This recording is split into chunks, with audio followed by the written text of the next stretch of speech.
Hi guys, and welcome to History That Makes You Sleepy. Tonight you arrive just a little too late. A thin layer of ash drifts slowly through the air, settling softly on your shoulders. Light as snow, but warmer than it should be. You brush it away without thinking, only to notice how quiet everything is. No footsteps, no distant voices, not even the sound of wind. Just a stillness that feels unnatural. You take a slow breath, and there is a faint, bitter taste in the air. It lingers longer than expected. You pause, because something here does not quite make sense, and the more you notice, the clearer it becomes. If you were truly standing here, you would not have time to understand it. You probably would not survive this. So before you get comfortable, take a moment to like the video and subscribe, but only if you genuinely enjoy what I do here. And don't forget to share your location and local time in the comments. I always enjoy seeing where in the world you're listening from. Now dim the lights, flow straight into the story. You stand at the edge of the frontier settlement with your boots sinking into a crust of dirty snow and the ash still drifting lazily through the frozen air. Somewhere nearby, pine wood crackles inside a cabin stove. The smell reaches you first. Sharp sap, smoke, damp wool drying too close to heat. Frontier winters always smell like something halfway between a forest and an exhausted laundry room. The year barely matters now. It could be 1816 in New England during the so-called Year Without a Summer, when volcanic ash from Mount Tambora darkened skies around the world. Or it could be 1888 on the Dakota Plains, where blizzards swallowed entire farms. Frontier winters have a habit of blending together in memory. Endless white, endless waiting, endless chores. You pull your coat tighter, though honestly the coat is losing the argument against the cold. The fabric scratches your neck. Frost gathers around the edges of your scarf. Even your eyelashes feel stiff. Ahead of you sits a small cabin, with smoke curling weakly from the chimney. Weak smoke is never reassuring. Strong smoke means warmth. Weak smoke means somebody is rationing wood. The cabin door creaks open before you knock. A woman studies you carefully from the threshold. Her face is wind-burned and pale from months indoors. Behind her, candlelight flickers across the rough timber walls. You tracking snow inside or just standing there freezing, she asks. Frontier hospitality is not always poetic. You step in quickly. Warmth hits your face first, then the smell. Salt pork, wet leather, ash. A faint sour scent from unwashed wool blankets. Honestly, every surviving frontier family smelled a little like a tired sheep. The cabin is smaller than you expected. Most were. Historians estimate many frontier families spent entire winters inside single-room cabins, barely larger than a modern garage. Parents, children, tools, food stores, and sometimes chickens all shared the same cramped air. A little boy sleeps near the hearth with one boot still on. A teenage girl twists strips of rabbit hide into cord beside the fire. Somewhere in the shadows, you hear someone coughing into a blanket. Nobody wastes movement here. That is the first thing you notice about harsh winter survival. Every action costs something: calories, heat, time, strength. You sit near the fire, though not too near. Frontier people knew better than to sweat in winter. Sweat turns deadly once clothing cools. Modern people spend enormous amounts of money trying to achieve something called breathable layering. Frontier families simply called it not freezing to death later. The man of the house kneels beside the hearth, feeding tiny sticks into the flames with almost religious care. Firewood must last until spring.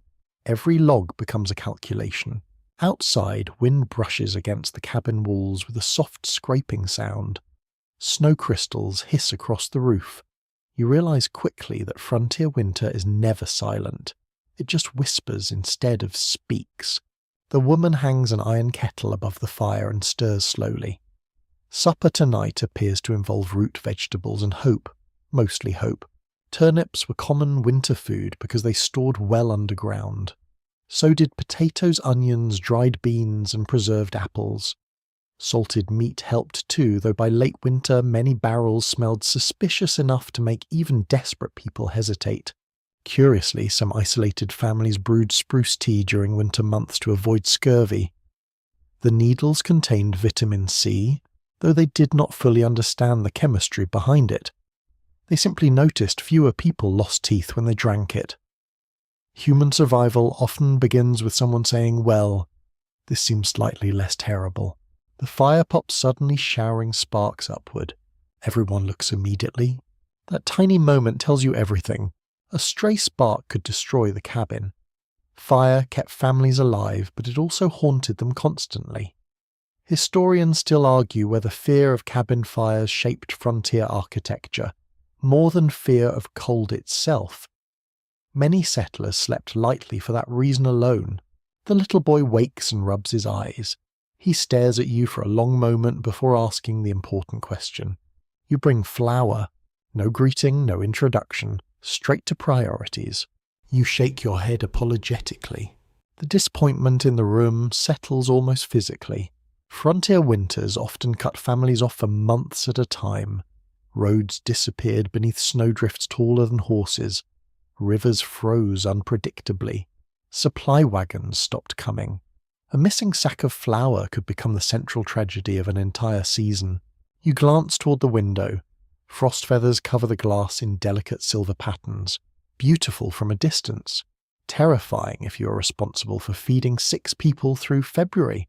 The teenage girl keeps twisting rabbit hide strips. Her fingertips are cracked and red from cold exposure. Children on the frontier worked constantly during winter. They carried water-mended clothing, gathered kindling-carded wool, watched younger siblings and helped preserve food. Childhood existed, of course, but survival always came first. Outside, the wind grows stronger. The cabin groans softly.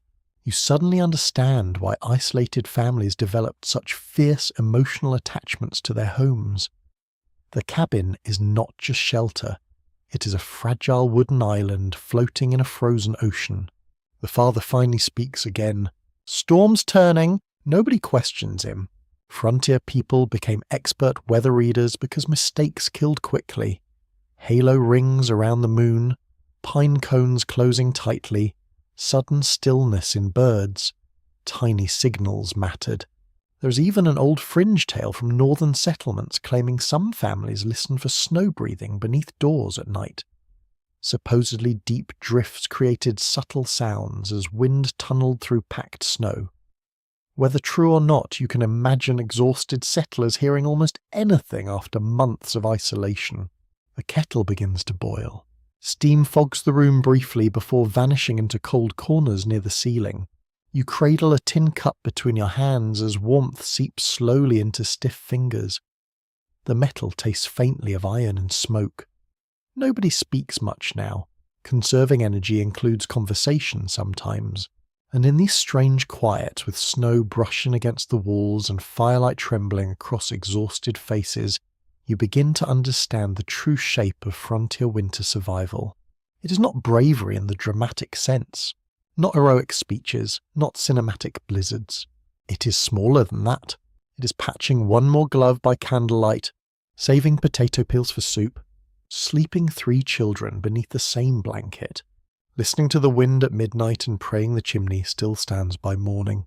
Outside, the first heavy snowflakes finally begin to fall, and somewhere beyond the dark trees, winter settles itself more firmly across the land, patient and enormous. Morning arrives slowly, almost reluctantly. You wake to the sound of someone stirring embers rather than the cheerful crackle of a healthy fire. The cabin feels colder now. Overnight frost has crept across the inside corners of the walls in pale blue veins. Your blanket smells faintly of smoke and damp wool, and one side of your face carries that uncomfortable frontier sensation of being warm and freezing at exactly the same time. Nobody truly sleeps deeply during harsh winters. The father is already awake, crouched near the hearth with a small iron poker. Every motion looks measured, careful. He scrapes glowing coals together as though handling treasure. In a way, he is. You notice immediately that the fire was allowed to shrink overnight. Wood had to be rationed carefully, especially by families trapped in isolation for months. Some settlers cut and stacked entire forests during autumn, and still worried constantly about running short before spring thaw. The little boy from last night sleeps curled beside his younger sister, now both tucked beneath layers of patched quilts. Their breath rises in soft white clouds. The cabin itself creaks gently around you. Log cabins sound alive in winter. Timber contracts in the cold. Roof beams shift beneath snow weight. Wind slips through tiny openings with long sighing whistles. Frontier families became experts at interpreting these sounds. A sudden sharp crack at night might mean settling logs, or it might mean the roof deciding it no longer respects gravity. You sit up slowly and notice the walls more clearly in daylight. The spaces between the logs are packed tightly with chinking.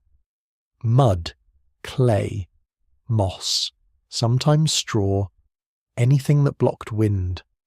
Maintaining those seals became endless winter labour, because cold air always found weak points eventually. Frontier cabins fought drafts the way ships fought leaks. The woman notices you examining the walls. "North side needs patching again," she says quietly. "Of course it does. The north side always suffers most. Wind batters it endlessly through the season. Snow melts slightly against warmer logs during daylight, then freezes again overnight. Expansion, contraction. Tiny openings appear, and tiny openings become giant problems at 20 below zero. Breakfast arrives in silence. A thin porridge with a few precious apple slices floating near the top. The apples are softer now from months of storage, their edges browned and wrinkled, but nobody complains. You realise quickly that frontier winter meals were rarely about pleasure. They were fuel calculations. Calories mattered more than flavour. The teenage girl tears stale bread into pieces and drops them into a bowl to soften. Waste nothing. Ever. One of the strangest realities of frontier isolation is how completely daily life revolved around the cabin itself. Modern people leave home constantly without thinking. Grocery stores, coffee shops, work. Tiny escapes from shared space. Frontier families sometimes spent weeks trapped together inside one room. Every cough, every argument, every sniffle, every smell. Especially the smells. At the moment, the cabin contains smoke, onion, damp socks. Tallow candles, boiled grain, wet dog, and the faint earthy odour of potatoes stored beneath floorboards. It is not unbearable, just deeply human. A scratching sound suddenly comes from the wall beside you. You freeze. The woman does not even look up. "Mice," she says. Frontier cabins practically guaranteed unwanted winter roommates. Mice, rats, insects, even snakes occasionally sought warmth indoors. Some settlers believed keeping cats inside the cabin during winter brought luck as well as pest control. Others thought cats near infants stole breath from sleeping babies. Human beings can survive astonishing hardship while simultaneously inventing deeply confusing folklore. The father stands and pulls on heavy boots stiff from yesterday's snow. Time for repairs. You follow him outside reluctantly, and the cold slams into your lungs hard enough to make breathing feel personal. Snow squeaks beneath your boots. That sharp squeaking only happens in extreme cold, when snow crystals become so dry they grind against each other like tiny bits of glass. The sky hangs pale and colourless overhead. You notice immediately how the cabin is positioned. Trees stand thick behind it to break northern winds. The door faces slightly southeast to catch weak winter sunlight. Even the roof angle matters, designed to shed snow before collapse becomes a possibility. Frontier cabins were crude, yes, but rarely random. Historians still debate whether some settlers borrowed winter building techniques directly from indigenous communities more extensively than records admit. Many survival methods clearly overlapped. Snow barriers, insulated bedding, fur layering, food storage underground. Survival tends to erase pride eventually. The father begins packing fresh mud into a cracked seam between logs using bare hands despite the cold. His fingers are red and split at the knuckles. "You wear gloves, you ask?" He snorts softly. "Gloves wear out. That simple answer hangs in the frozen air. You suddenly understand how frontier winters consumed possessions slowly but relentlessly.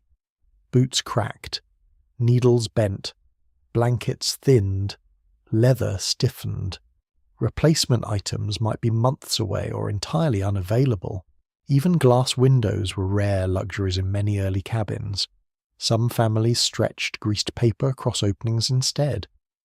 Imagine spending an entire winter staring through oily, translucent paper while storms howl outside. Cozy in theory. Less cozy when the paper tears at midnight. You help gather snow away from the cabin walls using a rough wooden shovel. The work warms you briefly, though sweat begins forming beneath your coat. Dangerous territory. The father notices immediately. Open your collar.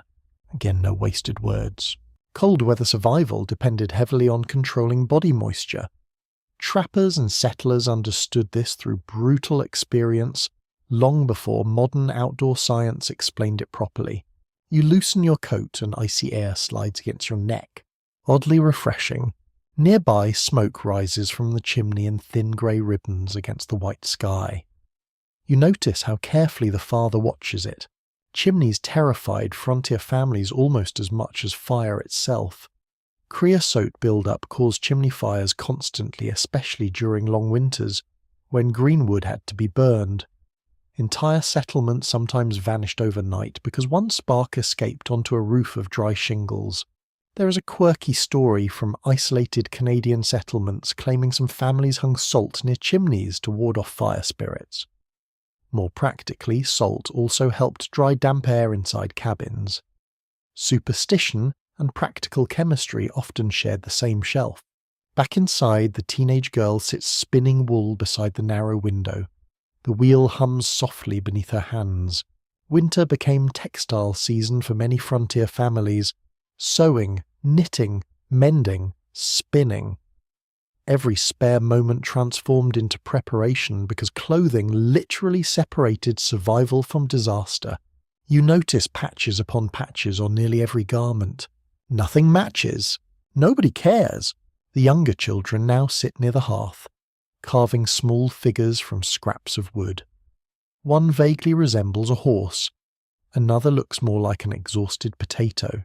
Entertainment during frontier winters required imagination because daylight vanished early and resources stayed scarce. Families sang songs, recited stories, played simple games, and told ghost tales by candlelight. Long dark evenings stretched endlessly otherwise. The wind rises again toward afternoon. Snow taps lightly against the window. The woman kneels near a loose floorboard and lifts it carefully. Beneath the cabin lies a shallow storage pit lined with straw. Potatoes, turnips, wrapped carrots, a precious wheel of hard cheese. You stare down into the dim little cache and suddenly realize something unsettling. Every object here represents time. Every potato equals another day survived. Every candle equals another evening with light. Every log stacked outside equals another night without frozen fingers. Frontier winter transforms ordinary objects into tiny negotiations with death. Quiet negotiations, domestic negotiations, the kind hidden beneath soup kettles and folded blankets. And as darkness begins gathering once more around the cabin walls, you hear the father outside chopping wood slowly in the fading light. One strike. Pause. Another strike. Measure carefully to conserve strength. Winter is settling deeper now, and the cabin, for all its cracks and smoke and creaking walls, holds its breath against the cold. By evening, the fire has become the centre of everything again. Not symbolically, literally. Every person in the cabin drifts toward it, eventually pulled inward like cold satellites orbiting a weak but stubborn sun. You feel it too. The farther you move from the hearth, the sharper the cold becomes. Near the walls, the air bites your cheeks. Near the fire, your boots thaw enough to release the smell of wet leather and old snow. The father kneels before the flames once more, turning logs carefully with the poker. You notice he never simply throws wood onto the fire. That would be reckless. Each log must burn evenly, slowly, efficiently. Frontier families treated fire almost like livestock. It needed feeding, cleaning, protection, and constant supervision. A neglected fire died. An overfed fire consumed precious wood too quickly. A careless fire burned the cabin down. You begin to understand why so many winter diaries from frontier settlements mention exhaustion before anything else. Survival was not dramatic most days, it was repetitive. Endless cycles of maintenance. Feed the fire, melt snow. Dry socks. Patch leaks. Repeat until spring or death. Sometimes both arrived suspiciously close together. The woman hangs strips of damp clothing near the hearth using a line stretched across the room. Steam rises slowly from wool mittens and children's stockings. The smell is thick now. Smoke and wet fabric and human closeness. Honestly, modern scented candles have promised far less and still sold very well. The younger children edge closer to the warmth until their mother gently nudges them back again. Not too close.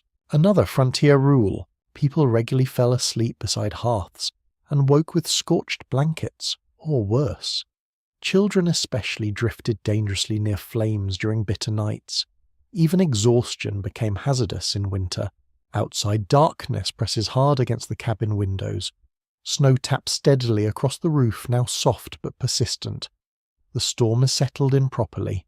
The teenage girl feeds tiny curls of bark beneath the larger logs to keep the fire catching cleanly. Birch bark worked especially well because of its oils. Pine cones help too. Frontier families learned to recognize dozens of tiny fire-starting tricks, because failure carried consequences far beyond inconvenience. You stretch your hands toward the flames. The warmth almost hurts at first. Your fingertips tingle painfully as feeling returns.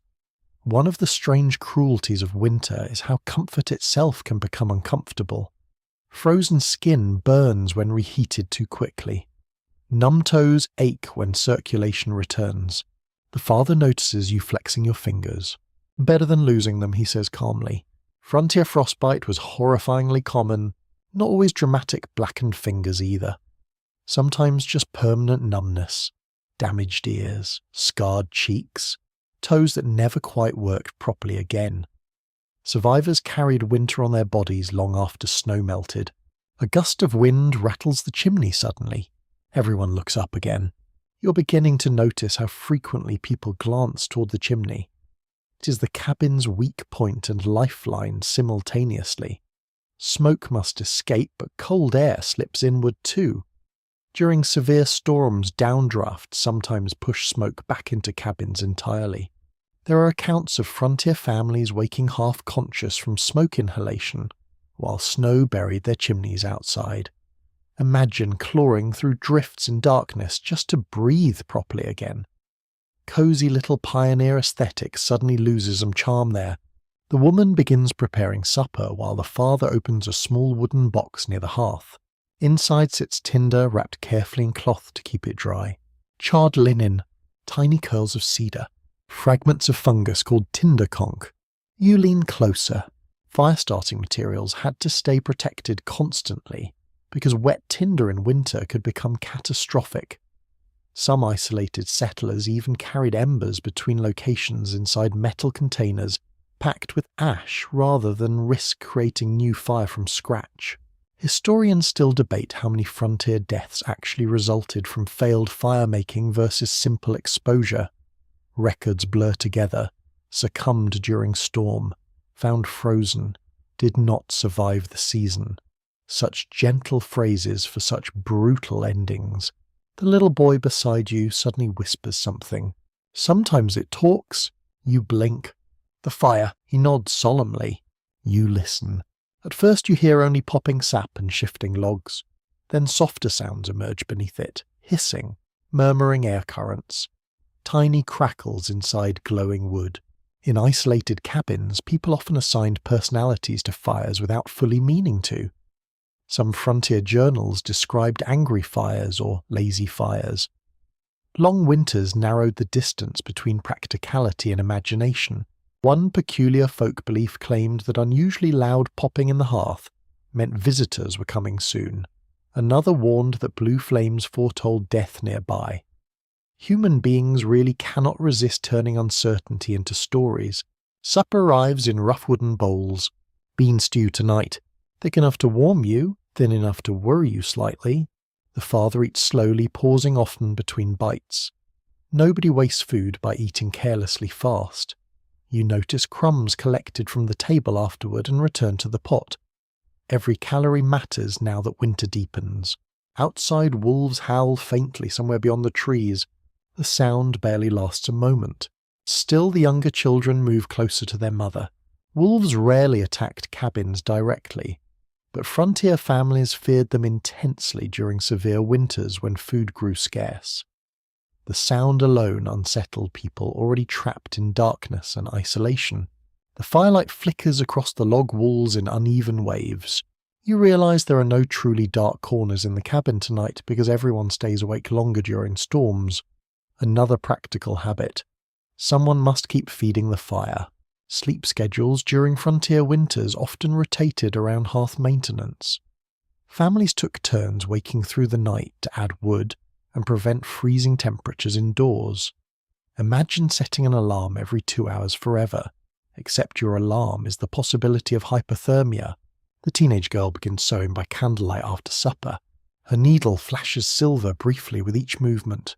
The father sharpens an axe head near the door using a whetstone. Slow scrape. Pause. Slow scrape again. Even maintenance work feels quieter in winter. You ask how much wood remains. Nobody answers immediately. That silence tells you enough.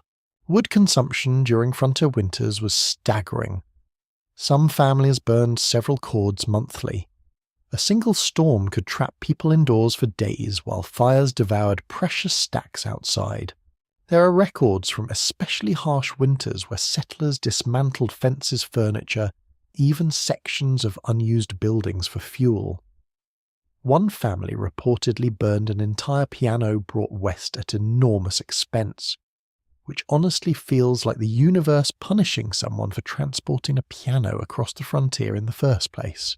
The storm outside thickens further. Snow now slides heavily from roof edges with muffled thumps. The woman checks the children's bedding near the hearth. Blankets layered carefully, hot stones wrapped in cloth near their feet. Every small comfort matters. You notice how the family moves around the fire almost instinctively now. Cooking, drying clothes, heating water, mending tools, warming hands. The hearth is kitchen heater, light source laundry system, and emotional anchor all at once. Modern homes scatter comfort into separate rooms. Frontier cabins concentrated survival into a single glowing rectangle of flame. Hours pass quietly. The candles shrink lower. The room grows softer somehow, sleepier. Beyond the walls, winter stretches endlessly through dark forests and buried trails. But inside the cabin, the fire continues breathing steadily, its orange glow rising and falling like the pulse of some ancient living thing. And as your eyelids grow heavy beside the warmth, you understand why frontier families guarded their hearths with almost sacred devotion. Because during harsh, isolated winters, fire was not merely warmth. It was proof that life still existed here at all. By the next morning, hunger has become more noticeable. Not sharp hunger. Not the dramatic kind that makes people clutch their stomachs and stare nobly into the distance like actors with very clean faces. This is quieter. It sits behind the ribs and waits. It makes everyone move a little more slowly. It makes the smell of porridge feel almost luxurious, even when the porridge itself looks like beige rainwater with ambitions. You sit near the table while the woman lifts the loose floorboard again. The storage pit below exhales cold earth. Potatoes rest in straw. Turnips huddle together like pale little moons. A sack of beans leans against a clay jar. Above them hangs salted pork, wrapped in cloth tied high enough to discourage mice children, and the father during midnight weakness. Food stored under floors or in root cellars helped frontier families survive long winters because the earth kept a steadier temperature than the open air. Too warm and food rotted, too cold and potatoes froze into sweet glassy lumps. Survival often depended on finding that narrow middle place, which is also a decent description of family life in one room. The woman counts quietly, not aloud exactly. Her lips move. 1 potato for stew today, 2 smaller ones tomorrow. Beansy if the weather worsens, the last dried apples saved for sickness guests or morale, whichever becomes most desperate first. You watch her hand hover over the cheese wheel, then move away. Not yet. That tiny decision feels heavier than it should. Frontier winter food was less about meals and more about pacing. Autumn abundance had to be converted into spring survival. Meat was salted, smoked, dried, or frozen. Corn was ground into meal. Squash and pumpkins were stored whole if the rind cured properly. Beans dried in sacks. Apples were sliced and strung near smoke or sun.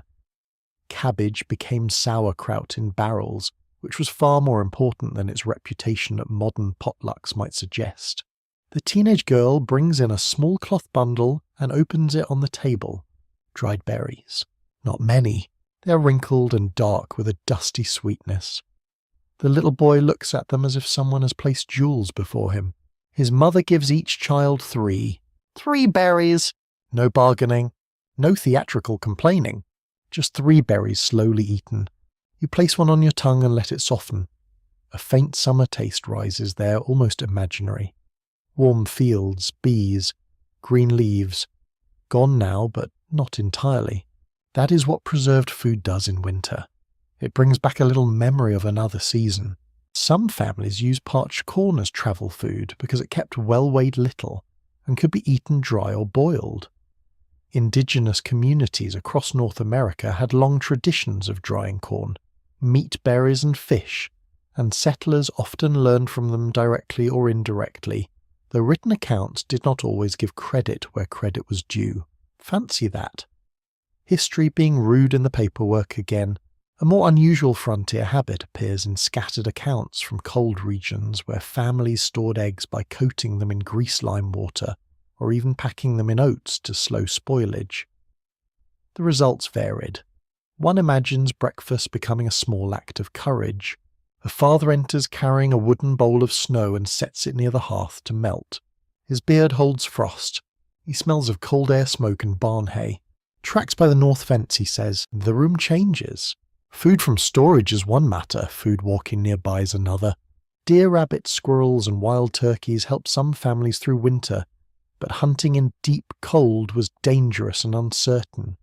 Ammunition was precious. Powder had to stay dry.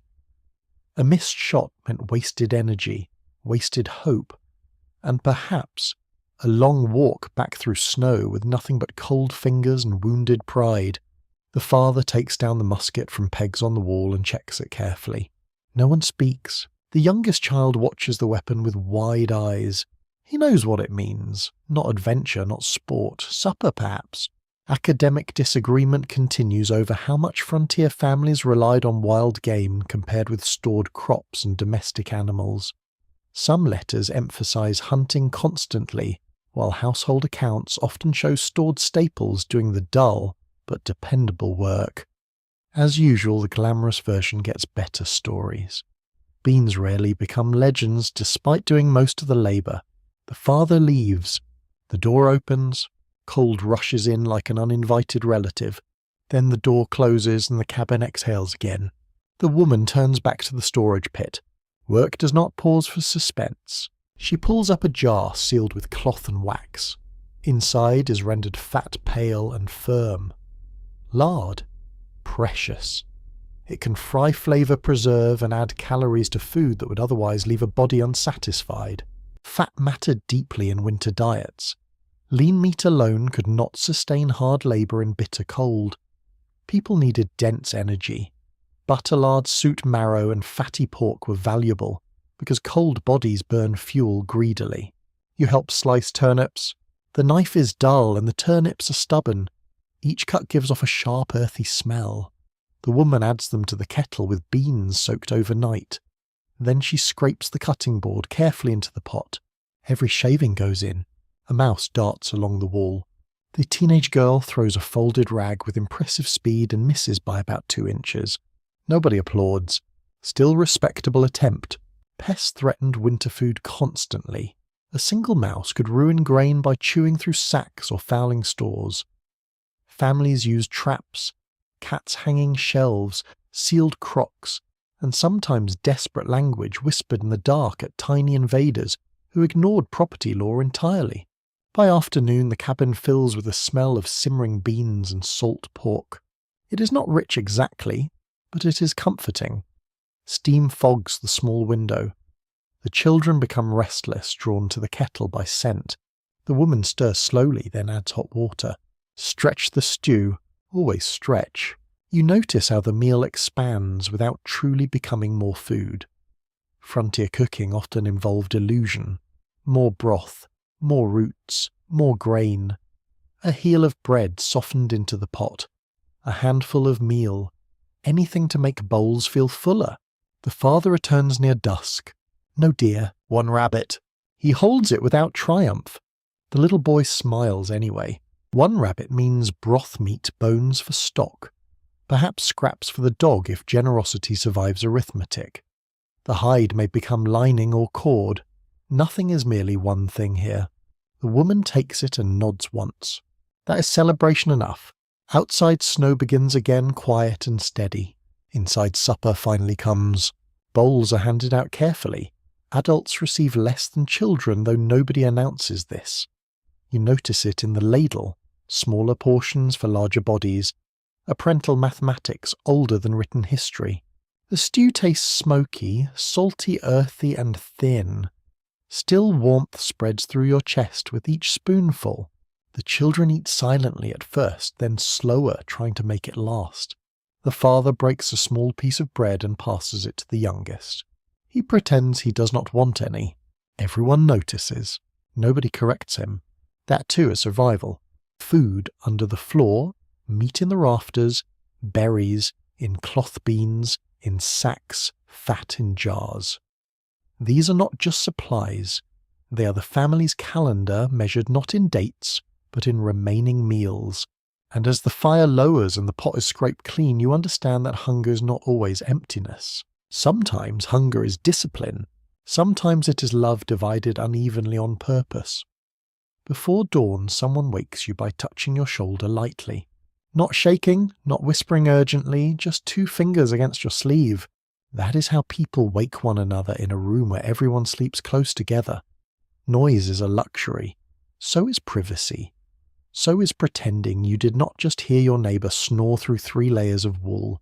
The woman points toward the door. Water. Of course. You had almost forgotten that survival is thirsty work. The fire is low again, a dull red glow breathing beneath ash. The cabin air tastes dry and smoky. Your tongue feels thick. Outside, the world waits in blue darkness frozen into silence. You pull on stiff boots.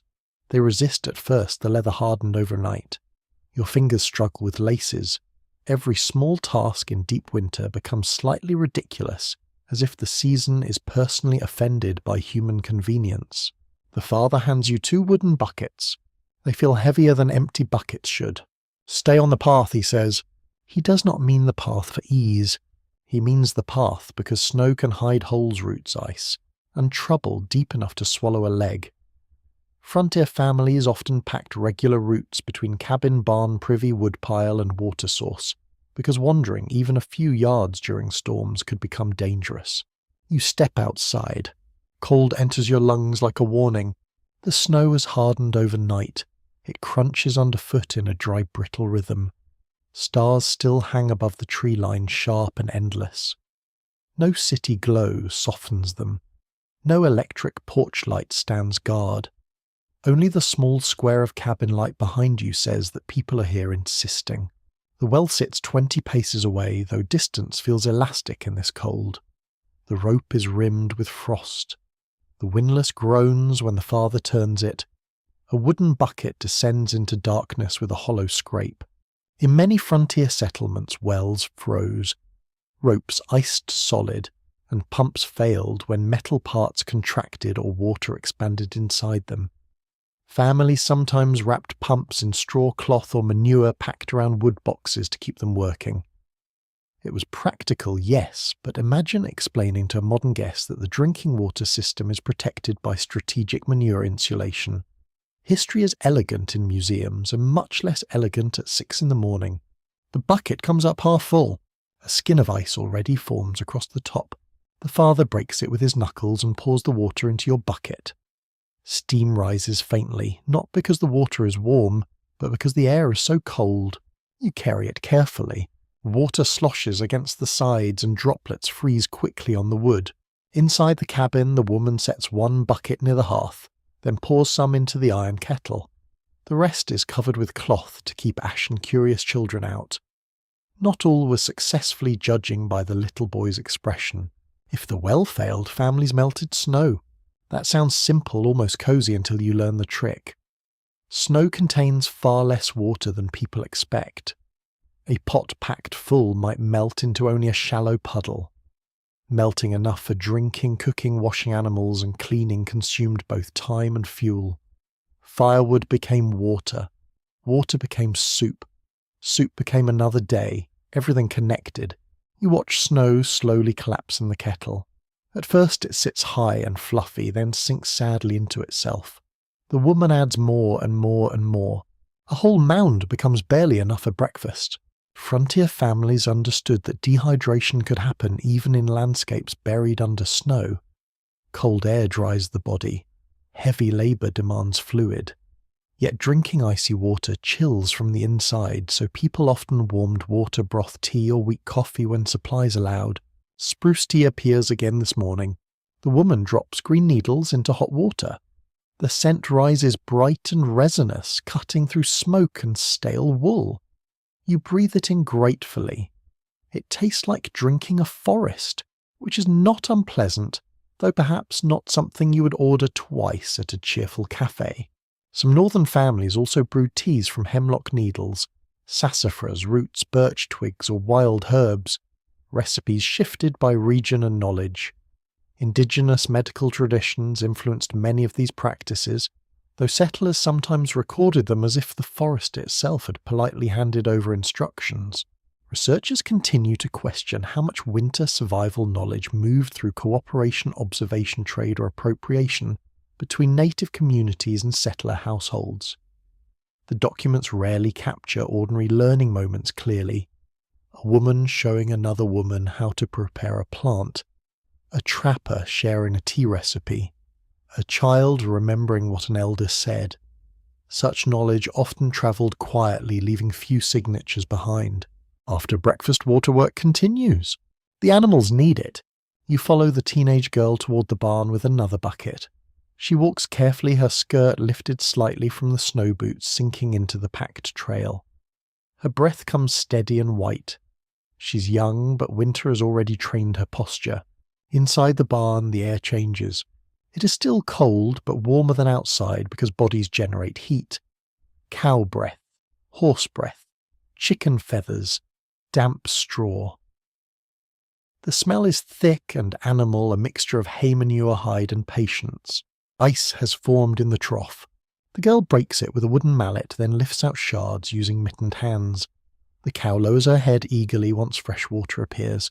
Livestock required enormous winter care. Horses, oxen, cows, sheep, pigs, and chickens could mean survival through milk, labour eggs, meat wool, transport, and spring planting. But every animal also needed water feed, bedding, and shelter. Keeping animals alive meant keeping the future alive. The cow drinks loudly, a very practical sound. The girl smiles faintly. You hear that she says that's spring money, not sentiment. Accounting. Back in the cabin, the younger children help scrape frost from the inside of the window and melt it in a cup. It is not enough to matter, but enough to keep them occupied. Winter parenting often means turning chores into games before everyone loses their mind. The little boy announces that window frost tastes better than well water. His mother tells him not to lick the house. This feels reasonable. A curious belief in some cold settlements held that the first clean snow of winter made especially good washing water for hair softer than well water and favoured for shine. Whether it worked or simply gave people something hopeful to say while freezing their fingers is difficult to prove. Either way, the idea has charm. By afternoon, the path to the well must be cleared again. Wind has drifted snow over it in smooth white folds. You shovel beside the father, each scoop heavy enough to pull at your shoulders. The bucket waits nearby empty again. always empty again. That is what water teaches you here. Needs return, nothing stays solved. The fire needs feeding, the kettle needs filling. The animals need watering, the children need washing, at least in theory. Though winter negotiates that standard downward with impressive speed. As twilight gathers, the cabin becomes golden again inside. Steam rises from the kettle, socks hang near the hearth. The family drinks warm broth from tin cups, and for a moment the dryness in your throat fades. Outside ice seals the world. Inside, water moves through the small household like a quiet thread, linking well snow kettle, soup, animal, body, breath. And you understand now that frontier winter isolation was not only a battle against cold, it was a daily bargain with every basic need. Even a cup of water had to be earned. By the time the next morning loosens, its grey light over the snow clothing has become less like fashion and more like armour. You discover this while trying to stand near the hearth and dress properly. Nothing is simple. First comes the inner layer, a linen shirt that feels cool until your body warms it. Then wool. Then another layer of wool patched at the elbows. Then stockings if you are lucky. Then thicker stockings over those if you are very lucky. Then trousers or skirts depending on the body and the work expected of it. Then a coat stiff with smoke, sweat and old weather. The cabin fills with small sounds of preparation. Cloth rustling. Leather creaking. Someone coughing softly. The scrape of a chair leg on the floor. The little boy arguing with a mitten that seems determined to live independently. You pull a cap low over your ears. The woman sees a gap at your neck and fixes it without asking. That small exposed place matters. Cold loves gaps. It enters at wrists, ankles, collars, waistbands, poorly tied scarves, thin seams, and every place a person was careless for half a minute. Frontier families learn this quickly. Warmth was not one garment. It was a system, even if nobody used that word while standing beside a smoky hearth and smelling faintly of turnips. Wool mattered because it retained some warmth even when damp. Linen was useful underneath because it could be washed more easily, at least in seasons when washing did not feel like a personal insult from nature. Leather and fur helped block wind. Quilted petticoats, shawls, caps, mittens, wraps, moccasins, boots, and knitted stockings all formed the winter shell around the body. The father takes down a pair of mittens lined with rabbit fur. They look rough, uneven, and very dear. He hands them to you. Inside the fur is soft and dry, almost shockingly gentle against cracked skin. You flex your fingers and feel warmth gather slowly. Some frontier families made mittens from deer hide, sheepskin, rabbit pelts, or old blankets. Mittens were often warmer than gloves because fingers shared heat. This is one of those simple truths history repeats patiently, while modern people continue buying sleek gloves that look excellent and perform like polite betrayal. The teenage girl sits near the window mending a torn sleeve. The thread is dark, the cloth pale, and the repair will not match. Nobody cares. Winter clothing is a map of previous emergencies. A patch from an old blanket, a cuff from a worn coat, a child's stocking darned so many times that the original stocking has become more of a rumour. In isolated households, mending was constant. Needles were precious, thread was saved, buttons were removed from garments too ruined to wear and stored for future use. Clothing inventories from frontier households often show how few complete outfits people owned. One good coat might serve for years. One pair of boots might pass down through children like an inheritance nobody requested. You step outside with the father and the cold tests every seam immediately. It slides beneath your collar despite the woman's adjustment. It pinches the bridge of your nose. It presses against your knees through layers of cloth. Your breath dampens the scarf over your mouth, then freezes at the edge. This is the problem with breathing in winter. Rude but necessary. The father gestures toward the woodpile. More logs must come inside before the next storm seals everything again. You lift an armload. Bark scratches your sleeves. Snow dusts your mittens. The load presses against your chest, carrying the clean scent of split pine beneath frost. After several trips, your back warms. Then your forehead dampens. You remember the warning from yesterday and loosen your scarf before sweat gathers too heavily. Sweat trapped beneath winter clothing can chill quickly once work stops. Frontier people learn to manage exertion carefully, opening collars during labour, closing them again during rest. It seems obvious now, but cold has a way of punishing every forgotten obvious thing. Inside the barn, the teenage girl shakes out a wool blanket and wraps it around a small calf. The animal shivers but stands. Its breath puffs against her sleeve. Livestock sometimes received old quilts, burlap coverings, or extra straw bedding during severe cold. People valued animals not as pets in the modern sentimental sense, though affection certainly existed, but as food, labour milk wool transport, and future security. A cow surviving winter could mean milk in spring. A dead cow meant silence in the pail. The girl's own hands are red at the knuckles. You notice her sleeves are too short. Children grew, clothing did not. A familiar household problem, except here it can become dangerous. The woman later measures the little boy's feet against an older pair of boots by the fire. They're too large, so she stuffs the toes with dry grass and scrap cloth. This was common enough in poor or isolated families. Boots had to fit well enough to move, but not so tightly that circulation suffered. Too tight meant cold feet. Too loose meant blisters. Either way, winter kept score. There are old accounts of families stuffing clothing with straw leaves, newspaper moss, or even cattail fluff for added warmth. One odd tradition in parts of the northern frontier involved tucking heated oat bags under coats before going outdoors. Useful, perhaps, until one smelled like breakfast and barn at the same time. The little boy asks whether his boots make him look taller. His sister says yes, like a fence post. This seems to satisfy him. By midday, the cabin becomes a workshop of cloth and hide. The mother cuts worn fabric into strips. The teenage girl darns socks over a smooth wooden egg. The father repairs a boot sole with awl and waxed thread. The younger children twist scraps into ties. Even the smallest hands are put to work sorting buttons.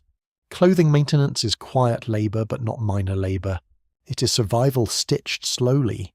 Researchers differ on how much women's winter textile work has been undercounted in frontier survival stories. Diaries and local histories often celebrated hunting, building, hauling, and travel, while the endless making and repair of garments appeared as background detail. Yet without warm clothing, no one hauled wood-hunted rabbits, milked cows, or walked to a neighbour's cabin in a storm. Sometimes the background is holding up the whole house. Evening comes early again. The wind claws lightly at the walls, searching. The children change into sleeping layers. Not different clothing exactly, just rearranged clothing. Damp outer garments are hung near the fire. Dry socks are treasured. Caps remain on. Blankets are layered according to age, health, and who kicked during sleep. You're given a quilt with uneven squares. Some pieces are faded calico. Some are coarse wool. Some carry tiny stains that no one mentions. It smells of smoke cedar and long use. The woman tells you it was made from old dresses, feed sacks, and one piece of a wedding coat. You run your hand over it gently. A quilt is memory with weight. It is also insulation. Both matter. The fire lowers. The family settles close. The father checks the door latch.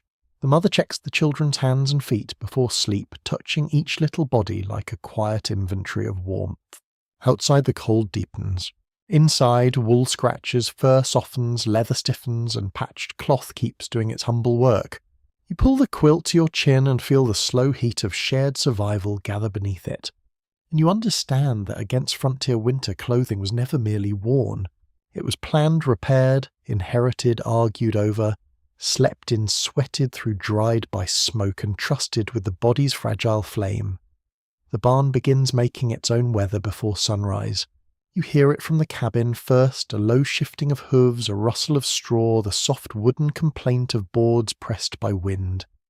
Then comes the smell when the door opens.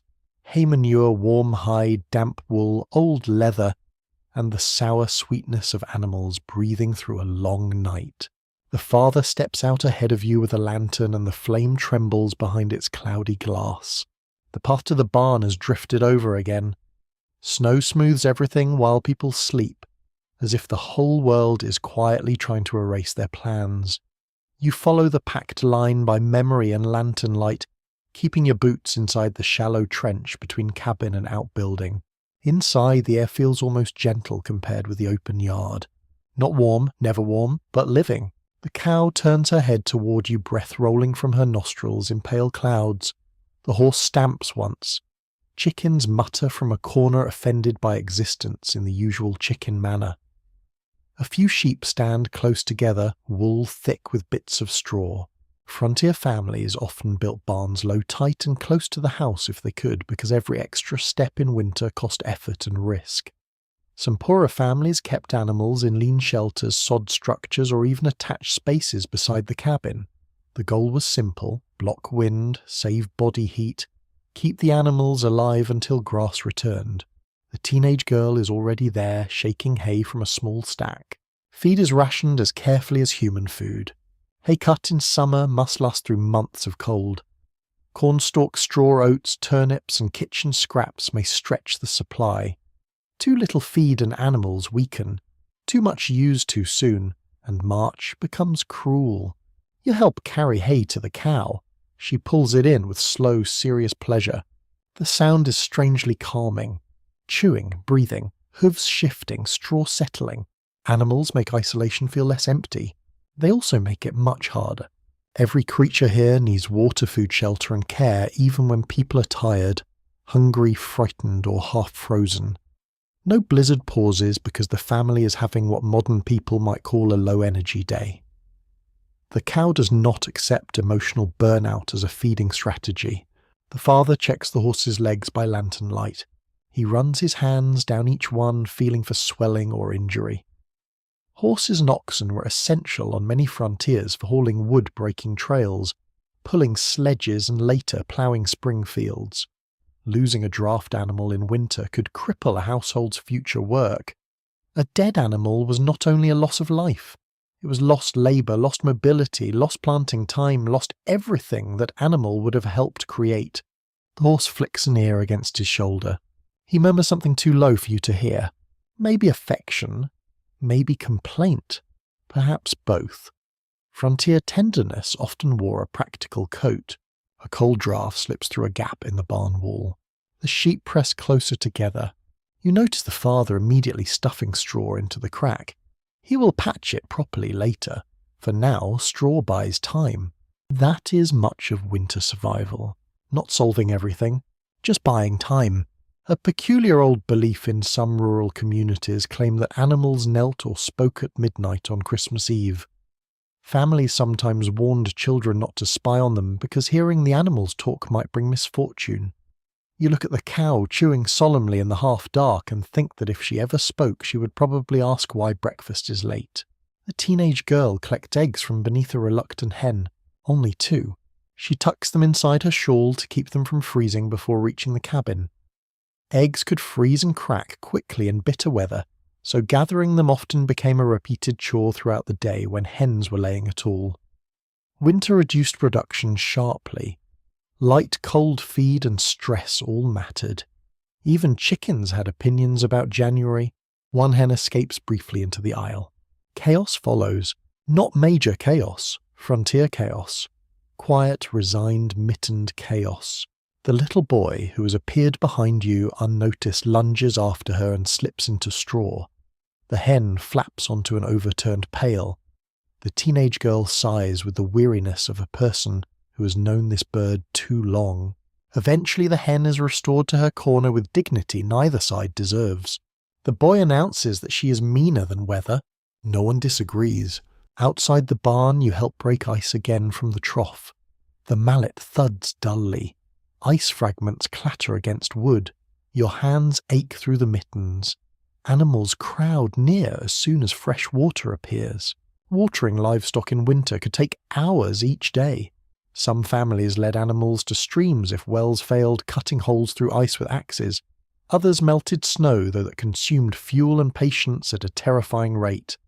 A cow drinks far more than a sleepy person with a tin cup. Very rude of her, honestly, but milk has its demands. The mother arrives carrying a bucket of scraps, potato peels, cabbage leaves, a little bran mixed with warm water. The pigs housed in a rough pen beside the barn begin squealing before she even reaches them. Pigs transformed scraps into meat and fat, which made them extremely valuable. But winter feeding could be difficult. If food ran too low, families faced grim decisions about slaughtering animals early or trying to keep them alive longer. The timing mattered. Meat could freeze naturally in cold weather, but slaughter meant losing future breeding stock. Historians remain divided over whether frontier families saw livestock mainly as emotional companions or economic assets. The truth, of course, is inconveniently human. They could be both. A child might name a calf while a parent calculated its value. Affection and necessity shared the same barn. The pigs eat noisily. The smell is powerful enough to make philosophy difficult. Back inside the main barn, the father inspects the hay supply. His face tightens slightly. You see it. Everyone sees it. No one says much. The stack is lower than comfort would like. February still lies ahead, and February is famous for pretending it is almost spring while behaving like winter's angriest cousin. The woman's eyes move from hay to animals to door. Calculations again. Can the cow be given less and still milk? Can the sheep manage more straw? Can branches be cut for browse if snow allows? Some settlers fed livestock tree branches, especially from species animals would nibble when hay ran short.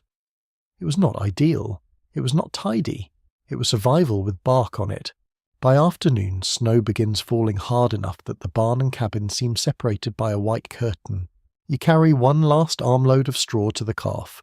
The little creature presses its damp nose against your sleeve, warm, soft, trusting in the deeply inconvenient way animals trust whoever brings food. You stand there longer than necessary. The barn creaks around you. The animals breathe. The lantern glow pulls softly in the straw. And you understand that harsh winter isolation did not mean families were alone in the simple sense. They were surrounded by lives depending on them. Cow, horse, sheep, pig, chicken, dog, cat, each one another heartbeat to protect another mouth to feed another reason to keep moving when the cold said stop. Outside the storm thickens. Inside the barn breathes like a second cabin. Darker, earthier, less tidy, but just as necessary. The next day begins in darkness again because winter has a suspiciously flexible definition of the morning. You open your eyes and see only the faintest red glow beneath the hearth ash. The cabin is still. Bodies sleep in uneven shapes beneath blankets, quilts, coats, and whatever else can be persuaded to behave like bedding. Somewhere near your feet, the dog sighs heavily as if he too has been reviewing the household workload and finds it unreasonable. Then the woman rises. No bell, no clock, no announcement. Just movement. She knows the hour by habit, by cold, by the dull ache of chores waiting outside. You follow her with your eyes as she crosses the room, wraps a shawl around her shoulders, and kneels beside the fire. Her hands move automatically. Ash lifted, coals gathered, tinder placed, breath offered carefully, flame coaxed back. Before sunlight there is already work. The family does not wake all at once. It unfolds. The father sits up and pulls on boots. The teenage girl ties her hair back with a scrap of cloth. The little boy resists consciousness with the moral force of a philosopher. His mother nudges him gently until he becomes upright, though not pleased about it. Winter days were short, especially in northern settlements, and families had to compress essential labour into limited daylight. Without electric lighting, dawn and dusk shaped everything. Candles, oil lamps, rushlights and hearth glow helped, but they were dim, smoky and expensive in their own ways. You step outside with the father to bring in wood. The light is blue and thin, barely enough to see the woodpile clearly. The cold is immediate. It tightens your face, stiffens your sleeves, and makes the inside of your nose feel personally betrayed. Each log lifted from the stack carries frost along its bark. Some are frozen together and must be knocked loose. The father checks the pile before loading his arms. Again counting, always counting. Inside, the mother begins grinding grain in a small hand mill. The sound is low and steady, stone against grain, circle after circle. It is not loud, but in the quiet room it becomes a rhythm everyone works around. Grinding corn or wheat by hand required time and strength. Many frontier families relied on distant mills when travel was possible, but winter often made roads impassable. If flour ran short, cracked grain, coarse meal, or boiled whole kernels had to do. Bread became heavier, cakes became flatter, expectations became very humble. The teenage girl takes over after a while. Her shoulders tense with effort. The little boy is sent to sort beans and remove stones. He performs the task with dramatic suffering. A single pebble in stew can break a tooth, so his suffering is not entirely decorative. You help carry snow inside to melt, then water to the animals, then ashes out from the hearth, then kindling in, then another armload of wood because the first was apparently only a suggestion.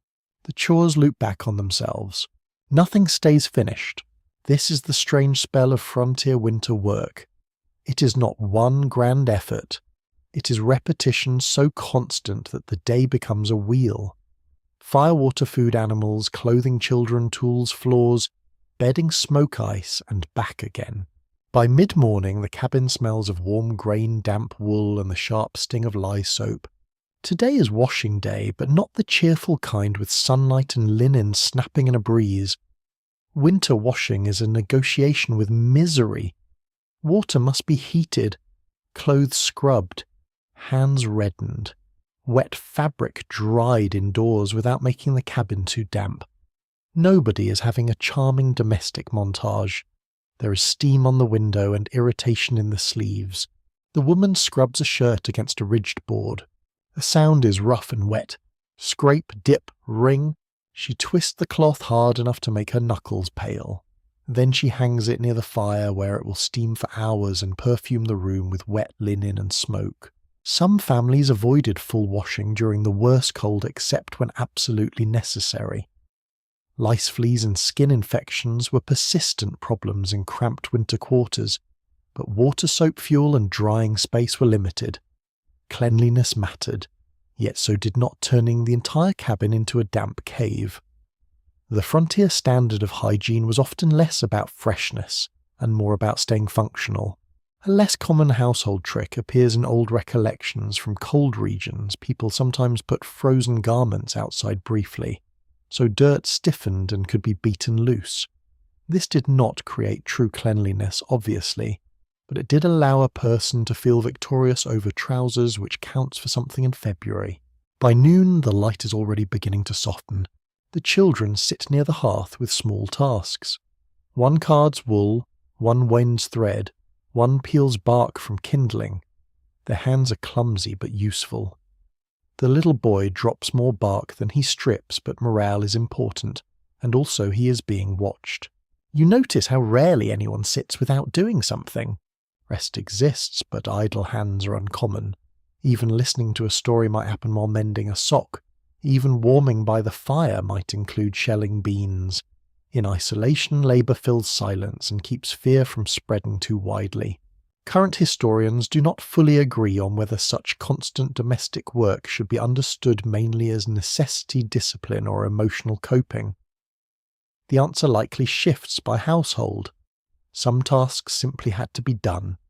Some gave structure to frightening days. Some allowed people to feel that the world still had the order even when snow erased the road and the horizon.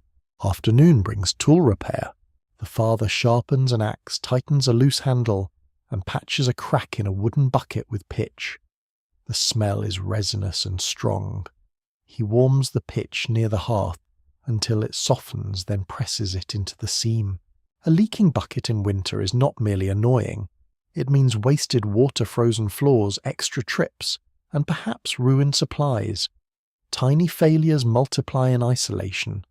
A broken hinge, torn mitten, cracked jar, loose roof peg, dull blade, or missing needle can cause consequences far beyond its size. The teenage girl checks traps set near the wall for mice. One is empty. One is not. She removes it with a calm face and resets the trap. The little boy asks whether the mouse will go to mouse heaven. His sister says only if it did its chores. This feels theologically uncertain but efficient. Late afternoon darkens quickly. The cabin changes again. Day labour folds into evening labour. The mother stirs supper. The father brings in one final load of wood. The children shake snow from boots and sweep the floor with a rough twig broom. Sweeping a frontier cabin in winter is mostly rearranging dirt with optimism. Still it matters. Order matters. The room feels calmer afterward, even if the floor remains deeply committed to being a floor made of frontier reality. The first candle is lit. Its flame is small, yellow and precious. Tallow candles smelled strongly and smoked easily. Beeswax burned cleaner but cost more. Some households used rush lights made from dried rushes dipped in fat. They burned quickly but gave enough light for small work. Imagine doing needlework beside a flickering strip of plant dipped in grease, and then complaining less about modern lamps forever. Night settles outside. Inside, everyone continues gently. Sewing, stirring, sharpening, sorting, rocking the youngest child back towards sleep. The day has passed without travel, without visitors, without news. Yet it has been full from edge to edge. You lie down later under the smoky quilt and feel your muscles hum with small labours. No single chore seemed enormous. Together they built a wall between the family and disaster. And as the fire lowers again, you understand that harsh frontier winters were survived not only by courage food or shelter. They were survived by routine, by doing the next necessary thing, then the next, until darkness became morning and morning asked everything again. By the time the storm clears, the world outside has changed its shape. You see it as soon as the door opens. The path to the barn is gone. The woodpile is half buried. The fence line has become a soft white ridge barely visible beneath drifts that rise like frozen waves. The trees stand heavy and still, each branch loaded with snow until the forest seems to be holding its breath. The father steps onto the threshold and says nothing. The silence says plenty. Isolation has deepened overnight. Yesterday, perhaps a determined person might have walked to the nearest neighbour by following the creek bed or fence posts. Today the landmarks are hidden. Direction has become a guess. Distance has become dangerous. Frontier families often lived miles apart, especially on farming frontiers, where land claims spread households thinly across prairies, forests, valleys and plains. In warm months, a neighbour several miles away was inconvenient but reachable. In winter, those same miles could become a wall. You stand beside the father and listen. No wagon wheels! No voices. No dogs barking from another cabin. Only snow settling from branches with soft little thuds. It feels peaceful if you forget what peace is costing. Inside, the family moves more quietly than usual. Isolation changes the air in a room. People do not always name it, but they feel it. The mother checks the food store again. The teenage girl looks out the frosted window longer than necessary. The little boy asks if anyone will come today. No one answers quickly. That is answer enough. In many frontier communities, winter visiting carried practical importance. Neighbours shared news tools, medicine, midwifery, help spare food mail warnings and comfort. A knock at the door could mean rescue gossip trade or simply proof that the world still contained other human beings. Without that knock, the cabin grows smaller. You help clear the path again. Each shovel stroke bites into packed snow. The drift near the door reaches above your knees. Snow squeaks, collapses and slides. Your shoulders warm, then ache. Breath steams from your mouth and freezes along your scarf. The father plants tall sticks along the path once it is cleared. Markers. In the next storm, they may be the only way to find the barn. Families in snowy regions often marked routes between buildings with ropes, poles, lanterns, fences or tree lines. On open plains, some stretched guide ropes from house to barn so no one would lose direction in a whiteout. It sounds dramatic until you step 10 paces into blowing snow and realise the cabin can vanish like a thought. The mother later tells you of a neighbour 3 ridges over. You have not met him. He came before Christmas with news from town and a sack of flour tied to his sled. Since then no one has seen him. She says this while stirring soup, not with panic, just with the tired caution of someone who knows winter keeps secrets. The little boy asks whether the neighbour might be frozen. His sister tells him to eat his beans. This is not kindness exactly, but it is functional. A curious custom from some isolated settlements involved leaving a lamp in the window during storms if strangers or neighbours might be travelling nearby. The light could guide someone home or toward shelter. Of course, oil and candles were precious, so hope had to be rationed too. Even mercy had a fuel budget. By afternoon, the father decides to climb the low ridge behind the cabin to check for smoke from neighbouring farms. You go with him. The climb is slow. Snow reaches your thighs in places, and beneath it, hidden branches catch at your boots. The air smells clean, almost painfully clean, with a resinous bite from broken pine needles under snow. Every sound is muffled. Even your own breathing feels private. At the ridge top, the land opens. White fields, dark tree lines, a grey sky stretching low. Far away you see one thin column of smoke, then another. The father exhales softly. Not relief exactly. Confirmation. Someone else is alive. That small thread of smoke carries more emotional weight than a letter. It says a hearth is burning. It says hands are moving. It says somewhere beyond the drifts another family is counting logs and potatoes, chasing chickens melting snow, and pretending the last beans are exciting. You stand there longer than needed, watching smoke rise and bend.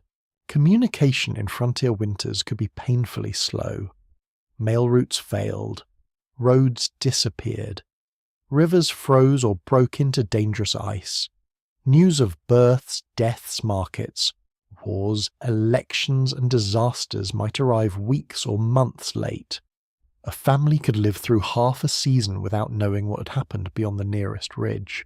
Historical interpreters continue to examine whether isolation was felt more severely by women, men, children, or newcomers unused to the land. Evidence points in several directions. Men sometimes travelled more and carried public obligations. Women often remained in the cabin, managing relentless domestic strain. Children felt loneliness in different ways through boredom, fear, and missing playmates. The answer shifts with age, region, culture, and temperament. Winter did not distribute loneliness evenly. As you descend, clouds gather again. The father quickens his pace slightly. The cabin appears below, smoke curling from its chimney. You understand now why that sight comforts him. Home is not simply where the family lives. It is the visible proof that warmth still holds one point in the frozen world. Inside, the children are playing a game with beans on the table. Each bean is a traveller. The table crack is apparently a river. The little boy sends one bean across and declares it lost forever. His sister says that is because it did not listen. Winter education comes in strange forms. The mother sits spinning near the fire. The wheel turns with a low hum, steady as breathing. She glances toward the window every few minutes. Waiting becomes a chore too. Waiting for weather to break. Waiting for neighbours. Waiting for supplies. Waiting for spring. Waiting without letting your mind wander too far into fear. Evening settles early again and the room draws inward. The family chooses to keep a lamp near the window for 1 hour. Just one. The flame glows weakly through frost, a small amber eye looking into snow. No one comes. Still the light matters. It says the house is here. It says there is room by the fire if anyone can reach it. Later the father bars the door, not from distrust of people but from wind. The latch clicks softly. The dog circles twice and lies down. The mother folds her spinning. The children sleep close. You listen to the enormous quiet outside and feel the distance pressing against the walls. Neighbouring cabins exist. Smoke has proved it. But between here and there lie drifts, ravines, buried trails, cold air, and all the uncertainty a winter night can hold. You lie beneath the quilt and remember the thin smoke rising far off against the grey sky. A sign, a promise. Not enough to end loneliness, but enough to soften it. And in this isolated place where community can disappear behind one storm, even the sight of another family's chimney becomes a kind of conversation. The cough begins during supper. At first it sounds ordinary. Just one sharp little bark from the youngest child near the hearth. Nobody reacts immediately. Winter cabins are full of noises. Sniffling, sneezing, throats clearing after smoke inhalation. Tiny coughs produced by cold air and wood ash, and lungs forced to work too hard for too long. Then the cough comes again, longer this time. The mother looks up. The father does too, though more subtly. You notice how quickly the mood in the room changes, not panic. Frontier families could not afford panic every time someone sneezed, but attention sharpens. The way animals lift their heads when the forest changes sound. The little girl rubs her nose with the back of her sleeve and tries to keep eating. The mother reaches over and presses a hand to her forehead. Warm? Too warm. Illness during isolated winters frightened families in ways difficult to explain fully now. A fever was never just a fever. It might mean infection, influenza, pneumonia, scarlet fever, diphtheria, or something with no clear name at all. Doctors could be days away. Roads might be buried, medicines limited, time uncertain. The fire crackles softly while the mother studies her daughter's face. The child looks smaller suddenly. The father says very little during the meal. He finishes quickly and steps outside to bring in more wood. You suspect he needs movement more than wood itself. The mother begins preparing a mustard plaster near the hearth. You watch her mix ground mustard with flour and warm water into a paste. The smell rises sharp enough to sting your eyes. She spreads it carefully onto cloth. Household remedies formed the backbone of frontier medicine because professional care was often inaccessible. Families relied on herbal teas, poultices made from bread or onion, vinegar, rinses, gooseberry rubs, willow bark, camphor, mustard plasters, and whatever knowledge had travelled through family lines or neighbouring communities. Some remedies worked reasonably well. Some did absolutely nothing. Some probably made matters worse while smelling unforgettable. The little boy whispers that the mustard plaster looks like angry pudding. His sister tells him to hush. Still, he is not entirely wrong. The mother places the warm cloth gently against the little girl's chest. The child winces but does not complain. Outside, snow taps faintly against the walls again, as though winter itself has come to listen. You notice the father checking the medicine shelf above the hearth. It contains very little. A bottle of castor oil, dried herbs tied with string, a jar of salve, a few precious packets wrapped in paper. Frontier medical supplies were often limited, expensive, and inconsistent. Patent medicines travelled west in wagons and advertisements, promising miraculous cures for nearly everything short of bad weather and stubborn goats. Many contained alcohol, opium, mercury, or ingredients vague enough to inspire deep concern in any modern pharmacist. One especially strange old treatment involved carrying potatoes in pockets to ward off rheumatism. Another suggested onions placed around a sick room absorbed illness from the air. The onions, one suspects, were unfairly blamed for many things. The little girl curls beneath blankets while her mother brews spruce tea mixed with honey. Honey is used sparingly. You can hear that in the spoon. Tiny scrape. Tiny pause. Nothing generous. The room grows quieter as evening deepens. Even the children seem to understand that noise feels wrong now. The father sits beside the hearth, sharpening nothing in particular. The knife was already sharp 20 minutes ago. You realise the motion calms him. Scrape. Turn. Scrape again, a form of prayer disguised as maintenance. In cramped cabins, sickness spread easily. Entire families shared air blankets, utensils, and close sleeping spaces. Smoke irritated lungs. Nutrition weakened by late winter reduced resistance. Cold weather itself did not directly cause disease, but it strained bodies already carrying too much. Researchers continue discussing how frontier communities balanced folk remedies with formal medical practice. In many regions, women acted as primary healers within households, using inherited knowledge observation and practical experience long before physicians arrived. Male doctors appeared more often in official records, but daily survival frequently depended on mothers, grandmothers, midwives and neighbours quietly treating illness at kitchen tables. Near midnight, the little girl begins coughing harder. Wet now. Deep. The sound fills the cabin unpleasantly. The mother sits beside her with one hand on the child's back. The father checks the fire repeatedly, feeding it more generously tonight despite the precious wood supply. Warmth matters more than rationing for the moment. The teenage girl heats stones near the hearth, then wraps them in cloth for the bed. You help carry water. Everyone moves carefully around the sleeping space, half whispering without meaning to. Outside wind presses softly against the cabin. Inside the air smells of smoke mustard, damp wool and fever. You realise how long nights become when someone is sick. Time stretches strangely. Every cough resets the clock. Every quiet pause between breaths becomes noticeable. Sleep arrives in fragments. The mother dozes upright for moments, then wakes immediately at the next sound. The little boy eventually crawls beneath his blanket near you and whispers into the dark. Do people die in winter more? You pause. Children on the frontier understood death earlier than many modern children. Animals disappeared. Babies failed to survive. Neighbours vanished after storms. Graves appeared near churches or hilltops. Winter sharpened awareness of fragility. Yes, you say softly. He thinks about that, then asks, does the fire help? You look toward the hearth. The coals glow low and red beneath fresh wood. The father sits nearby awake, still one elbow on his knee. The mother smooths damp hair from her daughter's forehead. Steam rises faintly from the kettle hanging over the flames. Yes, you tell him it helps, and somehow that answer feels true beyond medicine, because warmth mattered, presence mattered, water boiled, blankets layered, hands held, a family remaining awake together through the dangerous dark. Not every illness could be cured. Frontier cemeteries proved that painfully enough.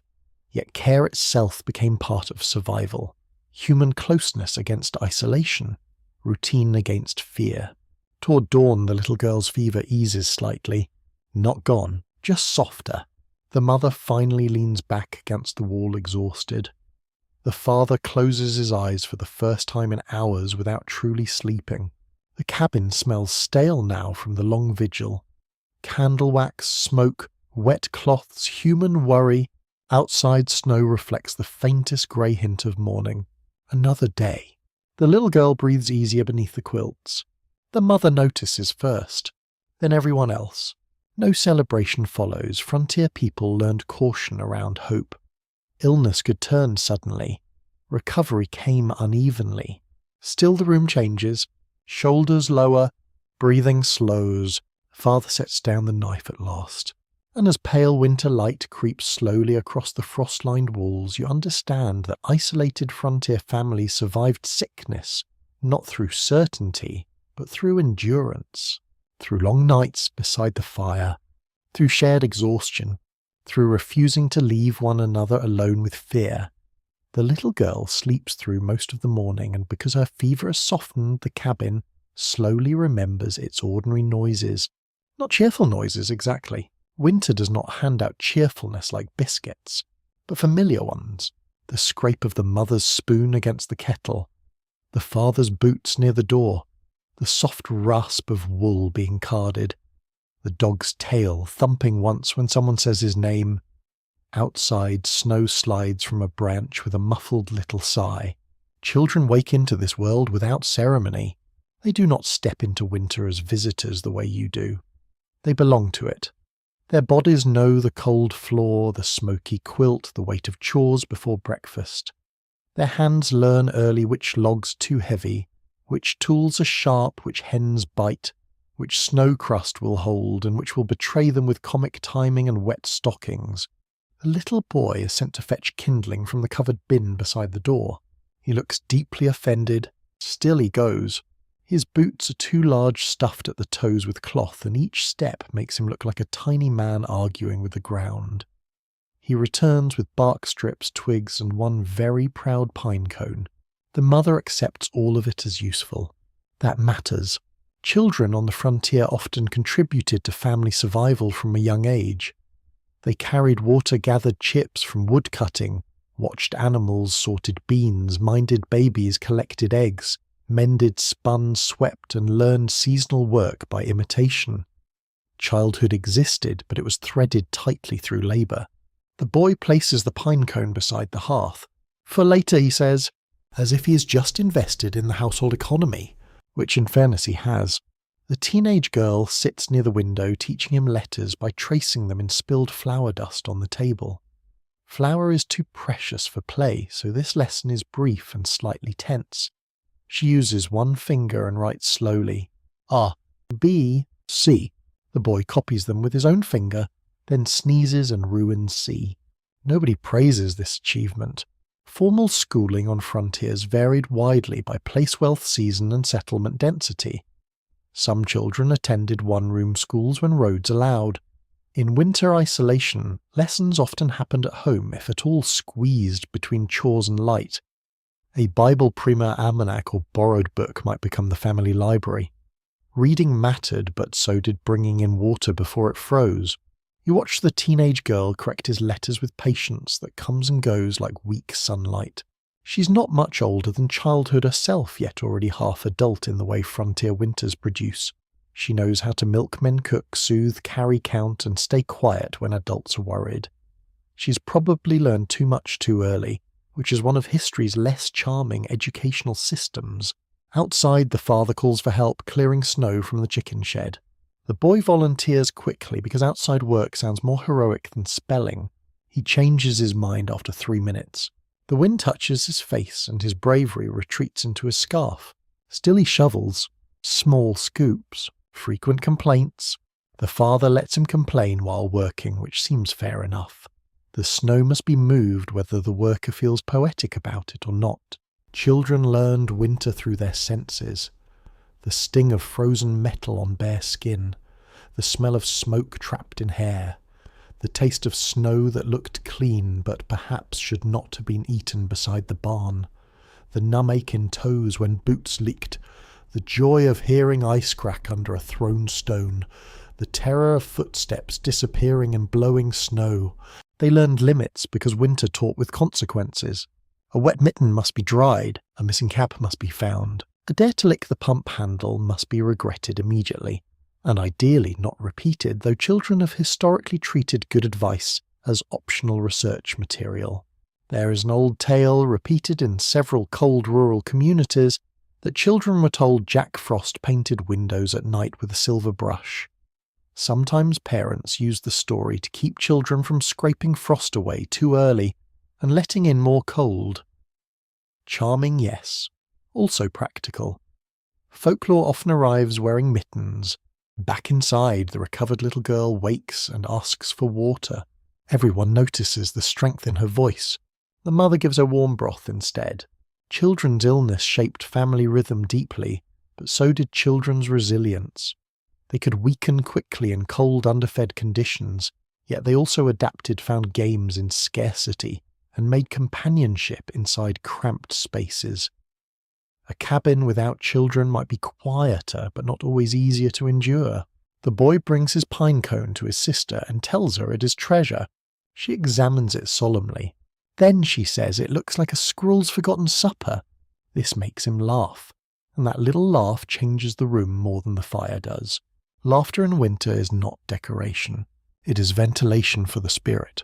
By afternoon, the children are given indoor work. The girl shells dried beans into a bowl. The boy sorts nails from a tin. The recovering child winds yarn slowly from a skein held between the teenage girl's hands. You sit nearby and help untangle a stubborn knot. The yarn smells faintly of sheep and smoke. The mother watches the small group with tired eyes. Not sentimental exactly. There is too much work for pure sentiment. But you can see the tenderness in how she adjusts the little girl's blanket without interrupting her task. Modern discussions of frontier childhood often circle around a difficult question. Were children mainly protected, dependents, economic contributors, or emotional anchors for families enduring isolation? The answer refuses to sit still. They were all three, and the balance shifted daily. A child could be precious, useful, burdensome, beloved, and frighteningly vulnerable before supper. Late in the day, the father brings out a small wooden sled from the lean space near the door. The boy's eyes widen. The sled is rough repaired twice and tied with a rope. A luxury then. The storm has passed enough for a few minutes outside. The children wrap themselves in layers until they resemble moving bundles. Even the recovering girl is carried to the doorway to watch tucked in blankets, like a small queen of winter. The boy climbs onto the sled at the top of a short slope near the cabin. The father gives one push. The sled glides 6 glorious yards, turns sideways, and deposits the boy gently into powder. He emerges covered in snow and laughing so hard he can barely stand. For a moment, winter becomes not enemy but playground. This too is survival. Not because sledding fills the stomach or warms the barn, but because children need delight and adults need to see it. In harsh isolation, play reminds everyone that life is more than rationing and repair. The teenage girl takes one turn to pretending she's doing it only to demonstrate proper technique. She flies farther than the boy loses her cap and laughs despite herself. The father laughs then. A real laugh. Small, rusty, rare. Even the mother smiles from the doorway.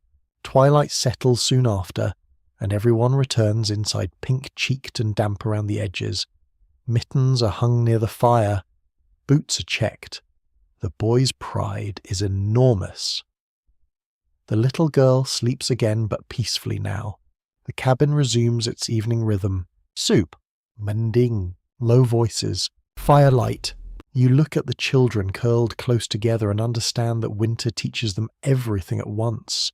Work and fear, hunger and humour, cold and caution, letters in flower dust, pine cones as treasure, a sled ride measured in seconds but remembered for years.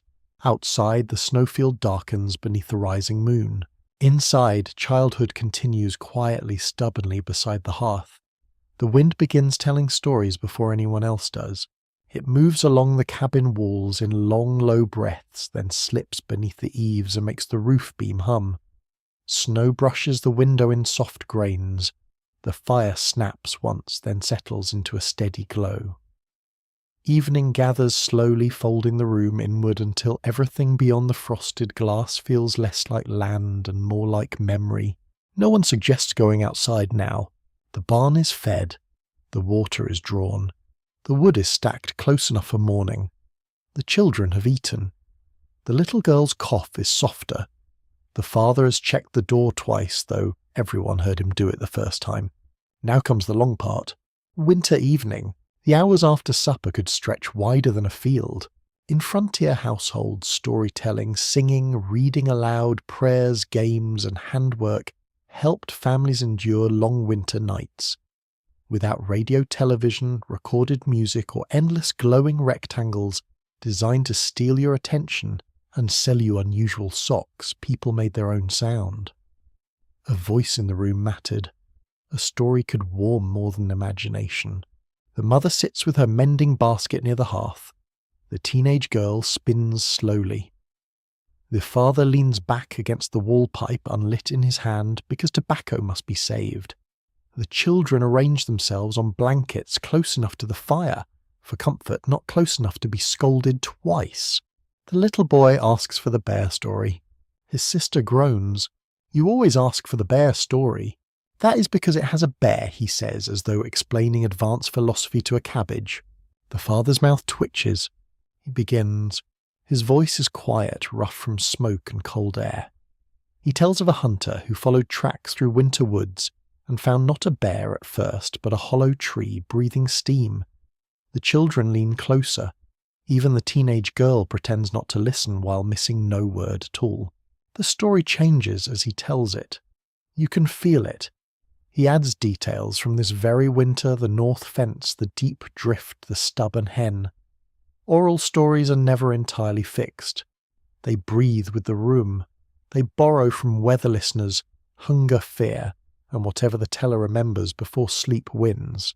Many frontier families preserved older European ballads, indigenous tales heard through contact and exchange religious stories, local legends, ghost accounts, and family histories by speaking them aloud during work or evening rest. Memory was not just entertainment, it was archive warning comfort identity. The bear in the father's story eventually turns out to be asleep, enormous and deeply offended by visitors. The boy loves this part. The mother threads her needle without looking up and says, like some people before chores. The boy wisely does not ask who she means. A small laugh moves through the room. Gentle sarcasm survives nearly everything. After the bear story, the mother opens a worn Bible. Its cover is cracked, its pages softened by years of hands. She reads slowly, not in a sermon voice, but in the ordinary cadence of someone bringing familiar words into a dark room.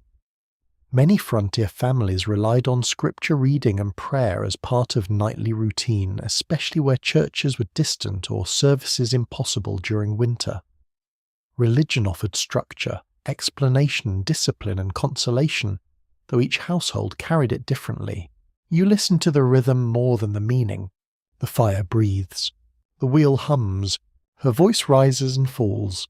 Outside, wind presses and retreats. The little girl falls asleep before the reading ends. The boy does not. He is waiting for ghosts. He asks if spirits can cross snow. The teenage girl says spirits do not need paths. This is not helpful. Ghost stories had a strong place in many rural winter traditions. Isolated landscapes invited them. Abandoned cabins. Travellers lost in storms. Lights seen over marshes. Voices heard near ravines. If you spend enough months hearing wind through cracks, your mind begins offering explanations whether you ask nicely or not. One odd winter belief claimed that if a candle flame burned blue while a story was being told, someone unseen had come close to listen. Tonight the flame stays yellow, though the boy watches it with suspicion. The father tells another tale, this one, about a neighbour who heard sleigh bells at midnight when no road was open. He followed the sound to the door, opened it, and found only snow. The next morning a traveller arrived, nearly frozen, saying he had dreamed of bells leading him towards shelter. The children are silent. So are you for a moment. The father shrugs afterward. Could be nonsense, but he does not say it was. That is how such stories live. Not fully believed, not fully dismissed, left near the fire like boots drying overnight. Cultural historians continue to debate how much frontier superstition reflected genuine belief, emotional coping, inherited folklore, or practical warning disguised as mystery. A ghost story about straying from the path might keep children from wandering. A tale about omens before storms might sharpen attention to weather. Fear can be useful when properly managed. Improperly managed, it becomes a very poor roommate. The teenage girl begins a song next. Softly at first, a ballad about leaving home and crossing water. Her voice is clear but quiet, not a performance, just sound placed into the room. The mother joins on the second verse, the father on the third, low and uneven. The boy does not know the words, so he hums confidently in the wrong places. No one corrects him. Songs travelled widely along migration routes. Scottish, Irish, English, German, Scandinavian, African American, French Canadian, and many other musical traditions move through frontier communities, changing with each place. A melody could survive long after details blurred. A song might be the only thing from an old home still carried whole into a new one. As the song fades, the room feels softer. The darkness outside remains but less absolute.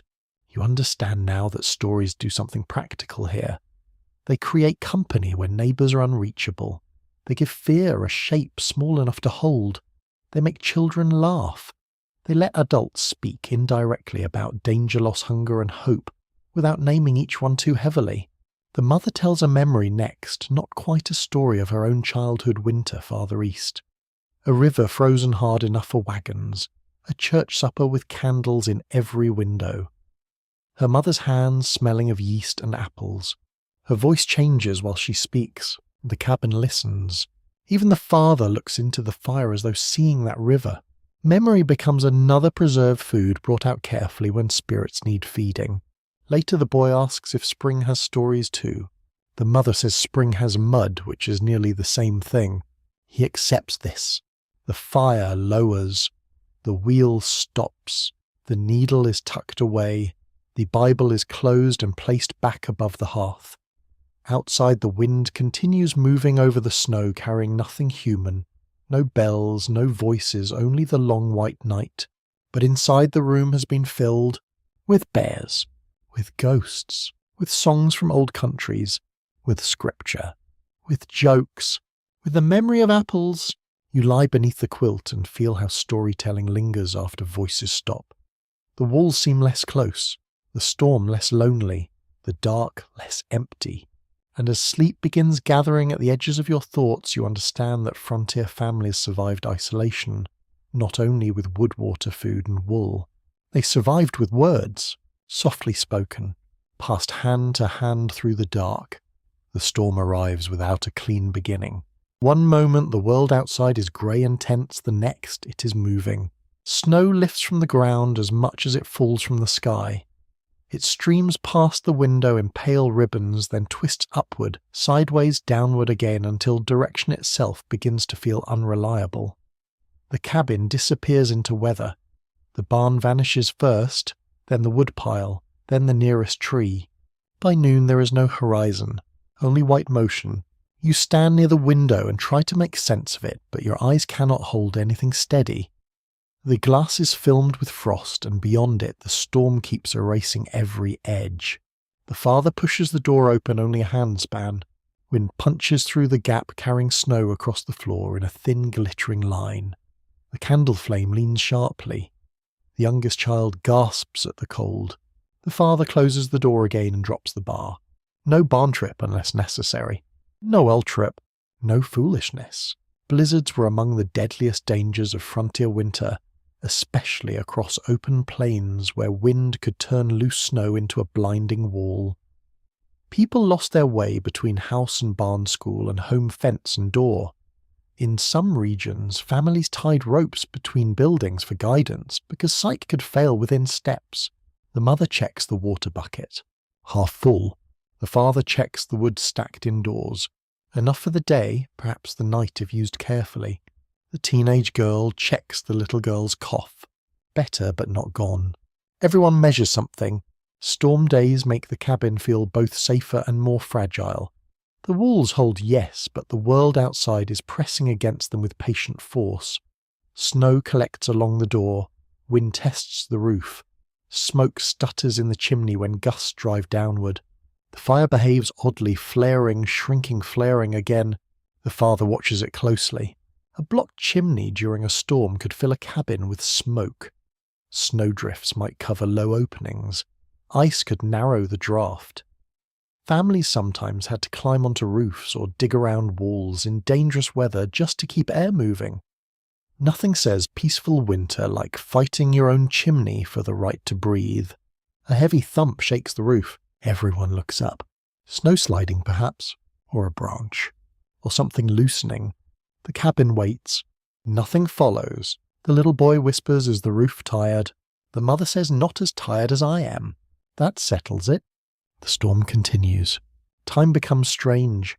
Without sun chores, visitors, or visible landmarks, hours blur together. The day does not pass in a line. It pools. You sit, stand, stir the pot, add wood, listen, look at the window, sit again. The wind keeps talking over every thought. The family eats earlier than usual, not because anyone is especially hungry, but because meals divide time. Bean broth, corn cakes, a little salt pork shaved thin. The smell is comforting, though the portions remain humble enough to encourage spiritual growth. Afterward, the children are given quiet tasks, sorting buttons, twisting cord, picking lint from wool. These are not urgent, but they keep hands busy. Storm fear travels quickly through idle fingers. The father takes down a coil of rope and places it near the door. If he must go to the barn, he will tie one end inside. The mother does not look pleased. He does not look eager. Some weather leaves no good choices. Animals cannot be ignored forever. A cow trapped without water suffers. A horse may panic if boards shake. Chickens may need feed. Yet a human crossing a yard in whiteout can vanish. Families balanced animal care against human risk with every storm. The barn was close, but closeness can become a cruel joke when air turns solid. An unusual account from northern farming districts tells of people sending older children to the barn by crawling along a rope on hands and knees when winds were too fierce to stand. Whether every version of that tale is reliable is doubtful, but the image feels possible enough to make the room colder. The father finally decides to wait. The storm may ease by dusk. It does not. Instead, the wind deepens until the cabin seems to move inside its sound. Snow grains hiss against logs. The roof groans. Somewhere outside, a shutter bangs once, then again, then stops, perhaps frozen in place. The little girl begins to cry silently, more from fatigue than fear. Her mother draws her close and rocks her without leaving the stool. The motion is small, steady, almost hypnotic. The teenage girl begins humming the ballad from the night before. No words, just melody. The boy joins incorrectly but softly. The father gives the fire one more log than planned. No one mentions the ration. Warmth is needed now, not later in theory. Specialists who study settler diaries still disagree about whether stormbound confinement produced more recorded fear or more recorded boredom. The entries vary. Some describe terror prayers, lost livestock, and near disaster. Others complain of dullness, smoke, damp clothes, and quarrels over nothing. Both can be true. A blizzard can be deadly and boring at the same time, which is very rude of it. Evening arrives invisibly. The room simply grows darker. The mother lights a candle and shields it with her hand. Its small glow softens, faces makes the walls seem closer, and turns the window into black glass filled with shifting pale streaks. The father rises. He has waited as long as he can. The animals must be checked. The mother ties the rope around his waist with quick, firm movements. Not dramatic, not tearful. Practical hands. Tight knot. Another knot. She gives the other end to the teenage girl and anchors it around the table leg. You help him wrap his scarf higher over his face. Only his eyes show. He opens the door. Snow bursts inward. The sound becomes enormous. For 1 second you see nothing beyond him. Then he steps out and disappears. The rope slides through the girl's gloved hands, slowly, then stops. The room holds its breath. The wind screams round the door seams, snow skitters across the floor. The boy stares at the rope as if it were alive. The mother stands beside him, one hand on his shoulder, eyes fixed on the line. Minutes pass. Too many, perhaps. The rope jerks once. The girl grips harder. Then it begins moving back, slowly. A shape appears through the doorway, bent forward, white from head to boots. The father stumbles inside, carrying an empty pail and news in his eyes before he speaks. Animal standing. Barn holding. Water frozen. He cannot get more now. The mother closes the door with both hands. The family exhales. His coat is crusted with snow. Ice clings to his eyebrows. His hands shake as the girl unties the rope. He goes straight to the hearth, not too close, remembering still that frozen skin must warm gently. The storm continues outside, indifferent to courage. But the barn is there. The animals are there. The cabin is still here. That's enough for now.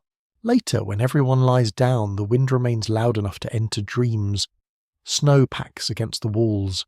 The door may need digging by morning. The well path is gone. The world has no edges left. Yet inside, beneath quilts and smoke and worry, the family sleeps in fragments. And you understand that storm days were not only endured by strength, they were endured by staying oriented when the world erased orientation. By rope, by routine, by listening, by waiting, by not opening the door unless the need was greater than the fear. Morning after the blizzard feels like waking inside a buried bowl. The light comes through the window dim and bluish, filtered by snow packed against the glass. The cabin is quieter than usual, not because the storm has vanished entirely, but because its fury has spent itself. Outside, the wind still moves, but slowly now tired and dragging loose snow over the drifts. The door will not open at first. The father lifts the bar, pushes with one shoulder and stops. Snow presses back. He tries again. The door gives only an inch enough for cold air to slide through and make the candle flicker. The little boy watches with great interest. "House got swallowed," he says. No one corrects him. The father takes a shovel from beside the wall and works through the narrow opening, scraping snow away in awkward strokes. Each push sends powder spilling inward across the threshold. The mother sweeps it aside with the resignation of someone who has cleaned this floor more times than history will ever appreciate. At last the door opens wide enough for him to squeeze through. You follow after wrapping your scarf high. The outside world is astonishing. Every familiar object has been softened or buried. The barn roof rises from a drift like the back of a sleeping animal. Fence posts appear only as little dark dots in a white sea. The woodpile has vanished completely except for one crooked end of bark showing where yesterday's careful stacking once existed. The air smells sharp and clean, almost metallic. Your boots sink deep. Snow presses against your legs with a muffled resistance. The path must be rebuilt from nothing. After severe storms, frontier families faced immediate recovery work. Doors had to be cleared, chimneys checked, paths dug, animals watered, roofs relieved of dangerous snow loads, supplies found again under drifts. A storm did not end when snow stopped falling. It simply changed from threat to labour. The father points toward the barn.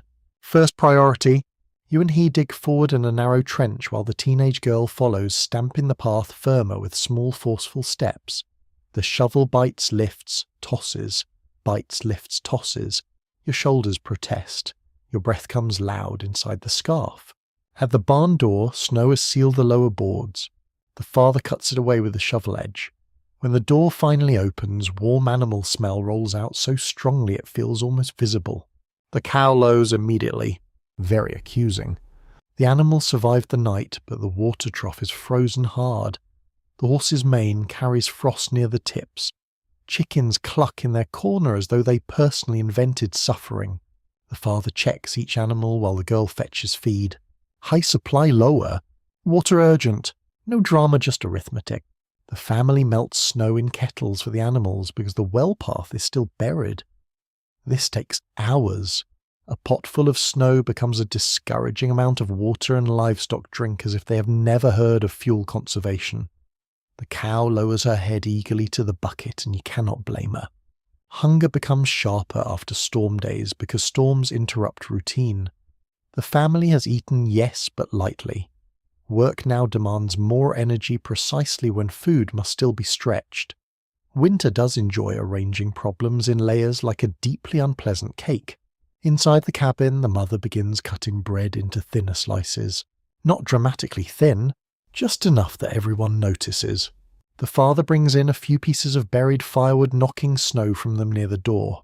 Some logs are wet at the edges and must dry near the hearth before burning well. The room fills with that sour, damp smell of thawing bark. Food rationing after storms could become especially strict. Families might postpone richer supplies until travel reopened, hunting resumed, or neighbours could be reached. Cornmeal mush beans, potatoes broth, and small portions of preserved meat carried people through. The meals were repetitive, but repetition is better than absence. The mother takes the rabbit bones from a previous meal and sets them in the pot again. A second broth. Perhaps a third if optimism is invited. Bones were often boiled repeatedly for flavour and nourishment. Marrow connective tissue and tiny remaining scraps added something useful to thin soups. Modern kitchens call it stock. Frontier kitchens called it not wasting the bones, thank you very much. The little girl, still weak from illness, sits wrapped by the fire and watches the pot. "Is there meat?" she asks. The mother pauses. "A little taste of it." That is honest enough. You help peel 2 potatoes and she tells you to keep the skins thick enough to save. The peels go into a small bowl, for soup later, or animals, or both depending on which need argues louder. Some frontier families stretched flour by mixing it with ground beans, acorn meal, buckwheat rye, or cornmeal depending on region. Acorns needed careful leaching to remove bitterness, a technique long practiced by indigenous peoples in many places. Done poorly, the result could be impressively unpleasant. Done well, it added precious calories.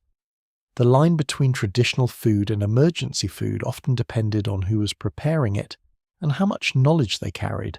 Historical food scholars still dispute how often isolated settlers faced true starvation versus chronic undernourishment during severe winters.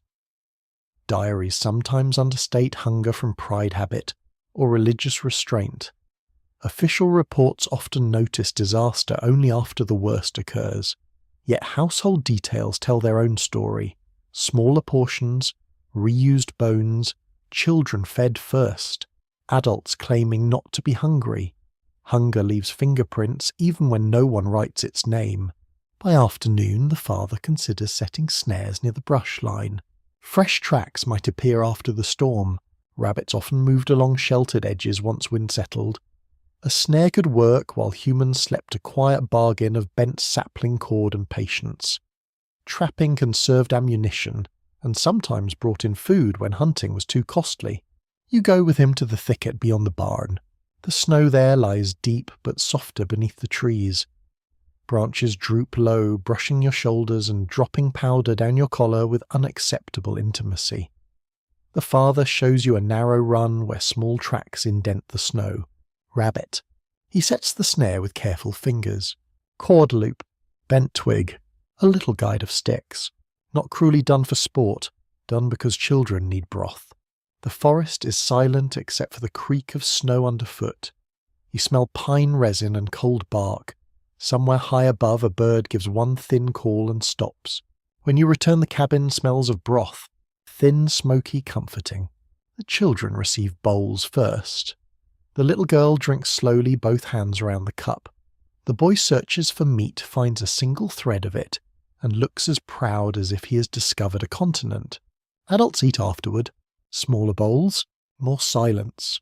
Yet the silence is not empty. It holds calculation, yes, but also restraint. People choosing together not to devour tomorrow in order to comfort today. A curious old practice in some households was to hang a small crust of bread near the rafters as a charm against famine. Whether anyone truly believed it protected the family or simply found comfort in seeing bread still present is difficult to know. But you can understand the impulse. A visible crust says not everything is gone. Evening settles. The storm has passed, but its aftermath remains in every sore muscle and smaller portion. The path to the barn is visible again. The well still waits beneath drifted snow. The woodpile must be uncovered. The snare may or may not offer help by morning. The mother scrapes the pot carefully, adding the last cloudy broth to a jar. Nothing wasted. The father checks the door. The children sleep quickly after the long day. You sit near the hearth and feel hunger moving quietly through the room, not as panic, but as discipline sharpened by weather. Every spoonful has meaning now. Every stored potato has a future assigned to it. Every rabbit track in snow becomes possibility. And as the fire lowers, you understand that scarcity does not always arrive suddenly. Sometimes it deepens by inches. A thinner slice, a longer boil, a smaller bowl, a parent smiling while passing food to a child. By morning the snare is given one rabbit. Not a large one, not a heroic rabbit. A modest rabbit with the unfortunate timing of history. The father returns from the brush line, carrying it by the hind legs, his coat dusted with snow and his face unreadable. The little boy sees it first and brightens in a way that makes the room feel both grateful and sad. Food has arrived. That is what matters. The mother takes the rabbit without ceremony, thanks the father softly, and begins the careful work of turning one small animal into more than one small meal. Meat for stew, bones for broth, fat if any saved, hide kept. Even the feet are considered briefly by the boy, who has heard they may bring luck. His sister says the rabbit clearly needed better luck. A fair point. Today travel must be attempted. Not far, the father says.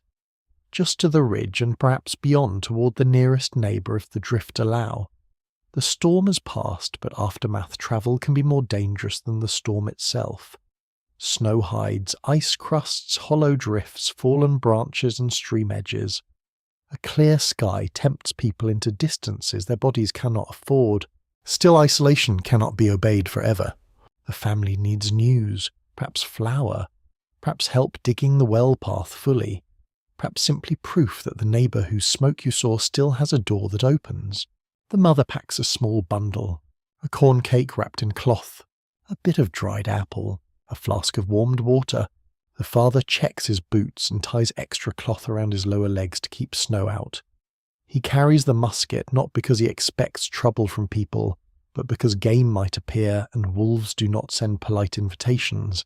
You go with him. Of course you do. The cabin door opens and the cold greets you with its usual lack of manners. The world shines painfully bright under a pale sun. Snowfields glitter in tiny shards. The air smells clean, but underneath it lies the faint smoky thread from your own chimney, already fading behind you. The father wears snowshoes, so do you awkwardly. Snowshoes were essential in many snowy frontier regions, allowing travellers to spread their weight over deep snow. Indigenous peoples developed varied regional designs long before settlers adopted or copied them. Wooden frames, rawhide webbing, and shapes suited to forest plains or deep powder could make the difference between walking and sinking waist-deep until regret became a full-day activity. Your first steps are humiliating. The father pretends not to notice. This is kindness. Snowshoe walking requires a wider stance, a steady rhythm, and trust that your feet have become two small fences. You trip once, recover badly, and continue with dignity reduced but still present. The route follows the fence line at first. Fence posts help keep direction. Beyond them, the land opens into rolling white fields broken by dark shrubs and tree shadows. Each breath enters cold leaves warm and vanishes behind you. Travel in winter was never simply movement, it was calculation. How far before dusk? How much food to carry? Whether to follow Creek Ridge Road or tree line? Whether ice will hold? Whether clouds are building? Whether pride is making decisions better left to fear? The father pauses often not from weakness but to read the land. Drifts curl differently near hollows. Snow over running water may sag. Animal tracks show recent movement. A broken crust can reveal depth below. You begin to see how knowledge lives in small signs. The faint blue shadow along a drift. The low place where grass tops poke through. The way wind has carved a hard lip near the ridge. Modern historians of frontier mobility increasingly question how much winter travel depended on local indigenous knowledge that settlers absorbed without fully recording. Trails, snowshoe patterns, seasonal routes, river crossings and weather signs were often learned from native guides, traders, spouses, neighbours and labourers. Maps show lines. Survival followed memory. At the ridge you see smoke again. Closer than before, the father nods and continues. The neighbour's cabin lies beyond a stand of leafless trees. The path down is treacherous. Snow has crusted over, then softened beneath. Each step makes a faint hollow sound. You move slowly between trunks, snowshoes whispering over the surface. A jay screams from a branch overhead, entirely unnecessary. The father mutters that birds enjoy bad timing. A small creek cuts across the route. It is mostly frozen, but the father does not trust the centre. He tests with a pole. Once, twice. The ice gives a dull note near the bank and a sharper note farther out. He chooses a narrow crossing where snow has drifted over a fallen log. You cross slowly, arms out, trying not to imagine the water beneath. Even shallow water in winter could soak boots and turn a short trip deadly. Wet feet in extreme cold were not an inconvenience. They were a countdown. On the far side you stop to breathe. The father opens the bundle and offers half the corn cake. It is stiff, dry, and tastes faintly of smoke. Wonderful. Food eaten outdoors in winter always tastes more serious. Your body knows it is not a snack. It is permission to keep moving. A strange travel custom in some frontier communities involved carrying a hot-baked potato in each pocket to warm the hands, then eating it later when it cooled. Efficient charming, and finally a fashion trend worth reviving, though perhaps not during formal occasions. By early afternoon the neighbour's cabin appears.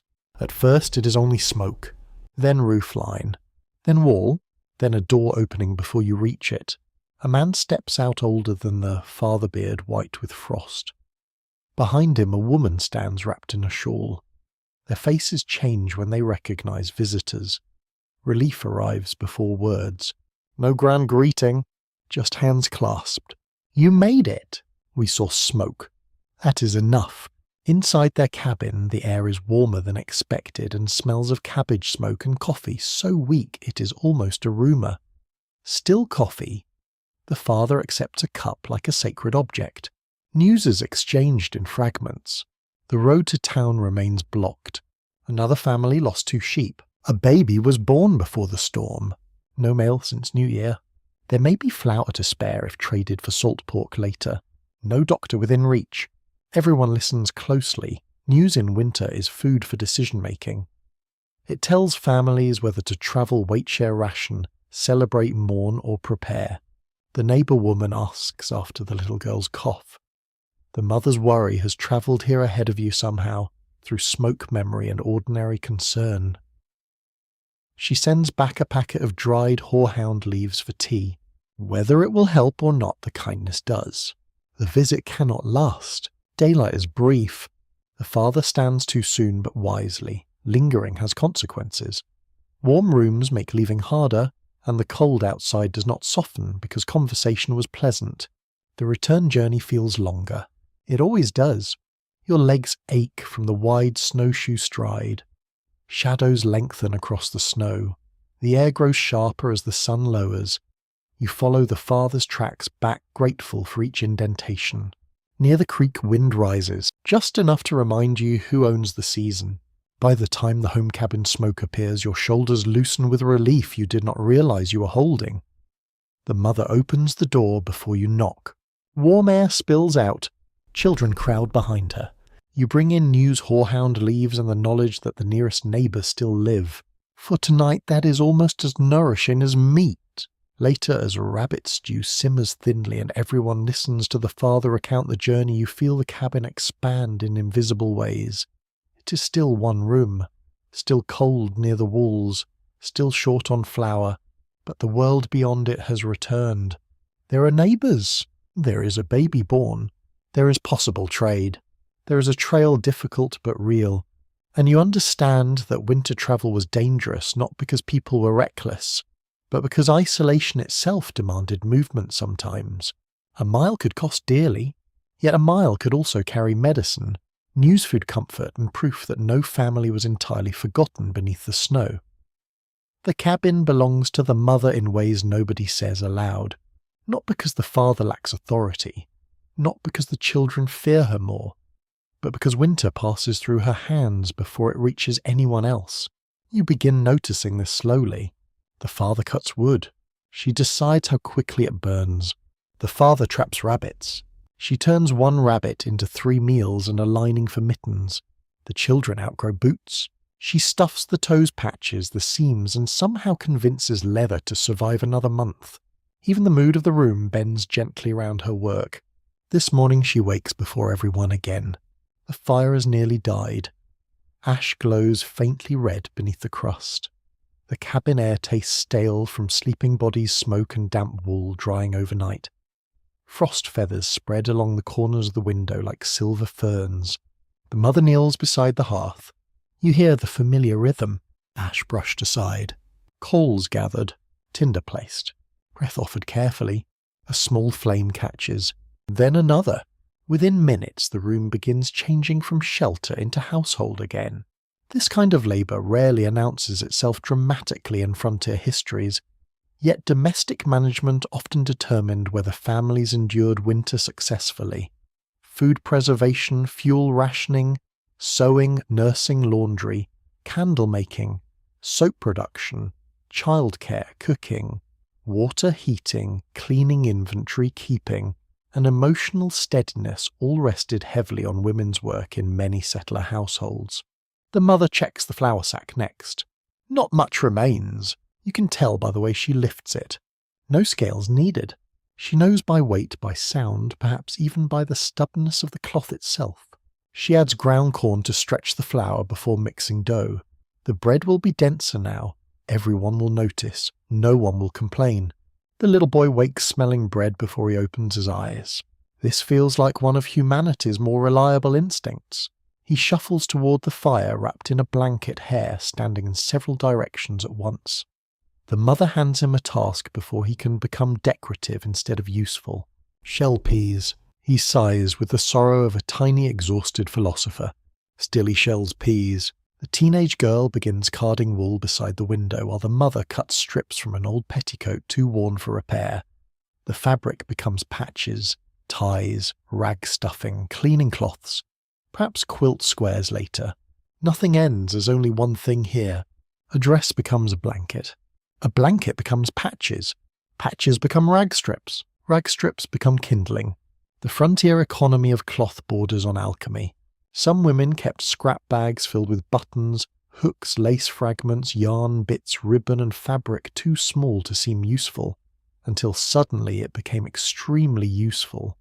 Modern people call this clutter. Frontier households called it next winter. The father leaves for the barn and the cabin settles into female rhythm. You notice the difference immediately. Quieter perhaps, but not softer. The mother works while listening constantly. To the kettle, to the children, to the wind outside, to the little girl's breathing. Her attention moves through the room like invisible thread. The little girl coughs once. The mother looks up instantly. Even before the child does, domestic expertise in isolated households often included practical medicine. Women monitored fevers, prepared remedies, assisted births, cleaned wounds, recognized dangerous symptoms, and made difficult judgments about when to seek outside help. In remote winters, that knowledge carried enormous weight. Researchers continue exploring how frontier women balanced cooperation and exhaustion within these households. Diaries show affection, resentment, humor, loneliness, competence, fear, and astonishing endurance sitting side by side. Some women described pride in survival. Others described crushing isolation. Many describe both in the same paragraph. The mother begins rendering leftover fat near the hearth. The smell is heavy and rich, coating the warm air. She strains the liquid carefully into a crock for cooking later. Fat means calories, light, soap, pastry if fortune becomes unusually generous. Nothing greasy is wasted in winter unless one enjoys tragedy for entertainment. The teenage girl asks quietly whether spring planting seed is still safe in storage. The mother pauses before answering. Yes, she says, but she checks afterward anyway. That tells you enough. Seeds matter almost as much as food because they contain the next year folded inside them. Beans for eating must be separated from beans for planting. Corn for meal must not consume all corn for spring fields. Survival requires resisting the urge to devour the future. The little boy spills peas across the floor. The dog immediately joins the economy. The mother closes her eyes briefly, not angry, just deeply familiar with the experience of being surrounded by creatures making extra work. There's a brief argument about whether the dog or the boy caused greater damage. The dog refuses comment. A curious household custom from some frontier communities involved saving the first loaf baked after a storm and refusing to cut it until fully cooled, believing an early cut invited hunger into the house. Whether anyone truly believed this, or simply preferred bread not collapse under impatient slicing, is unclear. Human superstition often suspiciously resembles practical advice wearing a mysterious hat. By midday, steam clouds the cabin windows. Laundry hangs overhead. Soup simmers. The little girl naps. The mother moves through all of it, steadily adjusting pots, checking mittens drying near the hearth, reminding the boy not to sit too close to the fire, reminding the girl to rest her eyes from sewing, reminding the father to eat when he returns. You begin to understand something difficult. The cabin survives not merely because chores are done, but because someone remembers all the chores simultaneously. Who needs dry socks? How much wood remains? Whether the candle supply is shrinking too quickly? Which child coughed at night? How much salt pork is left? Whether the roof leaked near the north wall? Whether the flour was stretched yesterday already? The father returns, carrying split wood and snow on his shoulders. The mother notices immediately that one glove is damp. "You'll freeze your hand," she says. He claims he will not. She hands him dry mittens anyway. He takes them. No further discussion. That tiny exchange contains an entire marriage. Scholars examining frontier domestic life increasingly emphasize that emotional labor and practical labor were rarely separate categories. Comforting a frightened child while mending a coat, while watching the stew, while calculating food stores was not multitasking in the modern proud office worker sense. It was survival woven tightly together. Afternoon fades early. The mother brings out the precious horehound leaves from the neighbour and brews tea for the little girl. Bitter steam rises into the room. The child makes a face after the first sip. Good, says the mother, means it works. Ancient medical logic. Possibly effective. Possibly emotional blackmail. Difficult to say. The teenage girl laughs quietly into her sleeve. Later, the mother sits for perhaps 10 full minutes without standing. A rare event. Her hands rest in her lap, roughened by soap-cold needles. Heat and work repeated thousands of times. The firelight flickers across her face. She looks tired enough to sleep for a century. Then the kettle rattles softly. She rises immediately. Of course she does. Outside, snow begins drifting again across the yard. Inside, supper thickens in the pot. The father repairs harness leather. The children huddle beneath blankets listening to the wind. And at the centre of all of it moves the mother quieter's habit, carrying Winter through the cabin one small decision at a time. Not loudly heroic, not celebrated in songs, just steady, which in the end may have saved more frontier families than heroics ever did. The father spends the next morning listening to the axe, not using it yet, listening. He turns it in his hands near the door, thumb moving carefully along the edge, eyes narrowed in the weak winter light. A dull axe is more dangerous than a sharp one. It glances, it slips, it wastes strength. In cold weather, wasted strength is not a small matter. The room is still waking around him. The mother stirs porridge. The little girl coughs once, then drinks her bitter tea with the expression of someone betrayed by plants. The boy watches the axe as if it might become exciting simply by existing. The father sets the head against the whetstone. Slow scrape. Turn. Slow scrape again. You've heard that sound before, but now it feels different. Not nervous this time. Preparatory. Outdoor work waits. The storm has left branches down in the woodlot snow piled against the shed, and a section of fence leaning near the north side. The family cannot ignore any of it. Winter may be harsh, but it is also rude enough to keep assigning projects. Frontier men were often expected to handle heavy outdoor labour during winter, including cutting fuel, repairing buildings, hunting, trapping, clearing snow, caring for larger animals, hauling supplies and maintaining tools.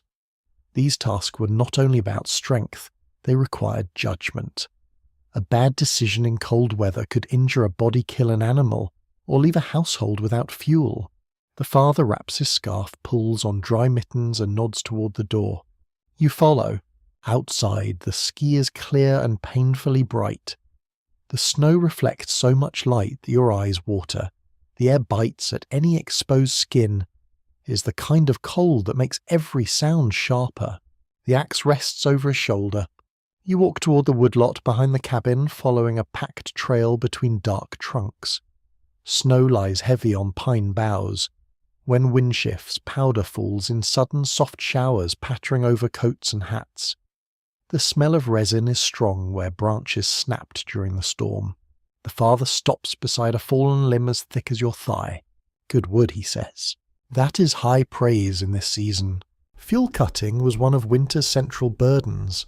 Families burned tremendous amounts of wood in open hearths and stoves. Wood had to be felled, cut, split, hauled, stacked, dried, protected from snow, and rationed. Greenwood smoked badly and burned poorly, but sometimes families had no better option. In a long winter, even a carefully built pile could seem to shrink with insulting speed. The father begins chopping. The first strike lands cleanly. Wood cracks. He pauses before the next blow, not because he is weak, but because rhythm saves energy. Strike, breathe, strike, breathe. Chips scatter over snow like pale curled leaves. You take a turn and quickly discover that chopping wood is not the satisfying rustic hobby modern advertisements suggest. It is precision balance muscle, and the constant possibility of embarrassing yourself in front of a man who's been judging axes since childhood. Your first swing bites too shallow. The father says nothing. Somehow this is worse than criticism. The second lands better. He nods once. You accept this as a festival of approval. A strange old woodsman belief held that an axe left with its blade facing upward invited injury, while one set edged down into a chopping block kept bad luck sleeping. Was it superstition or safety advice wearing a cloak? Probably both. A sharp axe lying carelessly in snow is a terrible surprise, which is why folklore sometimes did the work of warning labels. After enough branches are cut into length, the father stacks them on a wooden sledge. The horse could pull a larger load, but snow conditions make that difficult today. So you pull by hand rope across the chest, boots braced wide. The load drags slowly. Every step fights friction. Your breath becomes loud. Your shoulders burn. The cabin looks much farther away while hauling wood than it does while merely standing there being picturesque. At the yard, the teenage girl helps unload. She carries smaller pieces indoors for drying near the hearth. The father studies the split logs, deciding which burn now, which later, which must be stacked under cover. Nothing about wood is casual. Then comes the fence. The north fence has leaned under snow weight and wind. If it fails, animals might wander, predators might enter more easily, and spring work becomes harder. Repair cannot wait simply because February feels hostile. The father digs snow away from the post base. The ground beneath is frozen hard as iron. He uses a pry bar, then wedges stones and packed snow to brace the post until proper repair can happen after thaw. Temporary repair is an entire frontier art. A rope here, a wedge there, a bent nail reused, a board turned over, a strip of rawhide tightened as it dries. A person learns to ask not will this last forever, but will this last until tomorrow or next week or until the ground softens enough for real work?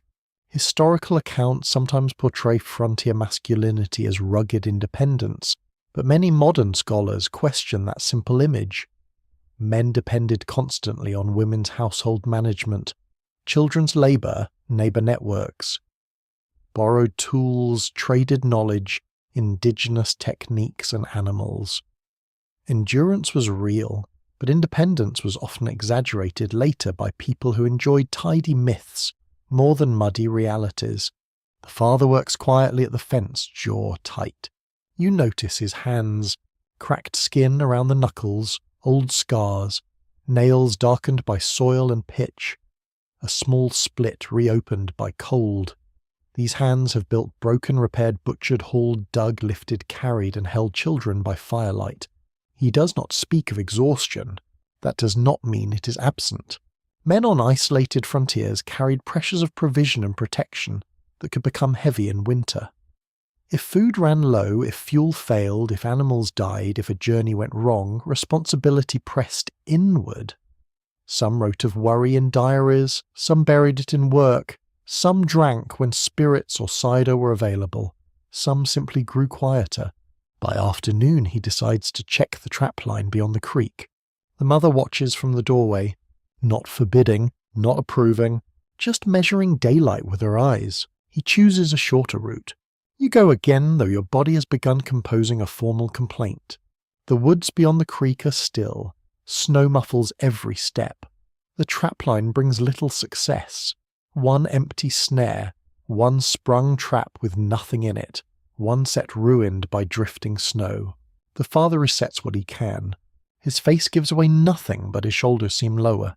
Hunting and trapping rarely match the adventure stories told later. There were long walks, cold, fingers, disappointment, missed signs, frozen mechanisms, stolen bait, and the occasional reward.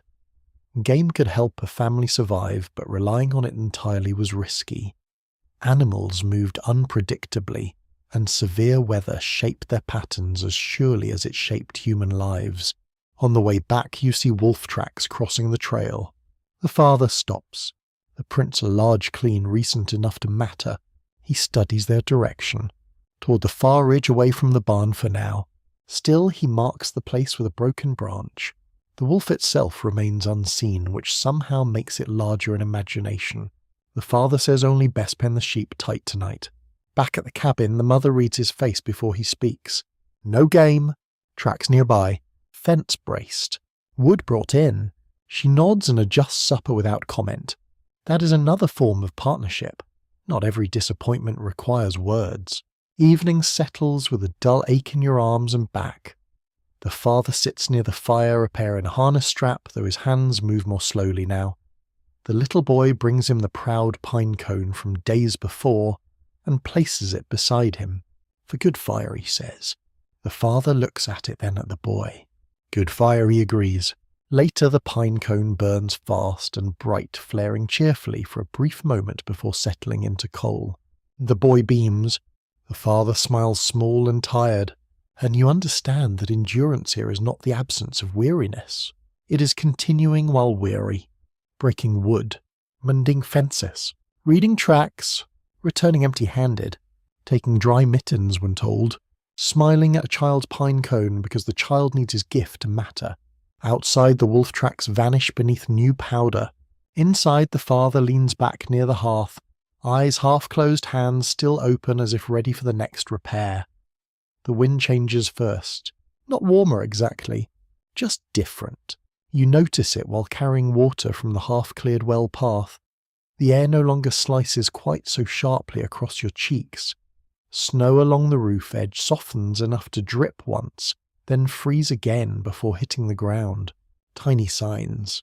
Winter loosening one finger at a time. Still nobody trusts it. Not yet. The father says February lies better than a gambler. The mother says March is worse because it gives people hope. The teenage girl says nothing but opens the door twice to look at the sky. People on the frontier watched weather obsessively because survival depended on reading change early.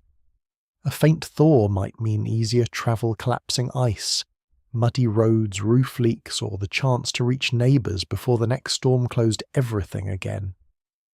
The season shifted in uneven moods. Inside the cabin, the air smells heavier now.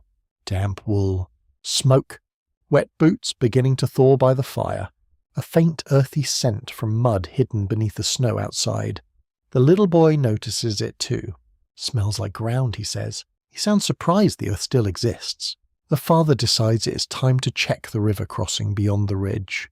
Travel may soon become possible again, at least briefly. That matters because spring preparation begins before spring actually arrives. Seeds must be counted, tools repaired, trade considered, news gathered. Winter survival is never only about winter. It is about reaching the next season ready enough. You travel with him again through snow crust softened slightly under the sun. The surface holds your weight in some places, collapses in others. Every few steps produce a cracking crunch beneath your boots. The trees drip occasionally now, a strange sound after so many weeks of frozen stillness. At the riverbank, the father stops. The ice remains thick near shore, but farther out dark water moves beneath pale cracks. You hear it faintly. Running water, alive again. Spring thaw brought new dangers to frontier families. Rivers swelled unpredictably. Ice bridges failed. Roads became mud trenches. Stored food often ran lowest, precisely when travel grew most difficult. Historians sometimes call late winter and early spring the hunger season because preserved supplies thinned before fresh crops appeared. The father kneels near the bank and studies the ice carefully. No crossing today. Wise decision. Water reflects weak sunlight beneath the broken surface. It smells cold and mineral sharp, carrying bits of leaf and earth from somewhere upstream. The season is changing, but slowly enough to remain suspicious. On the walk home, you notice animal tracks everywhere.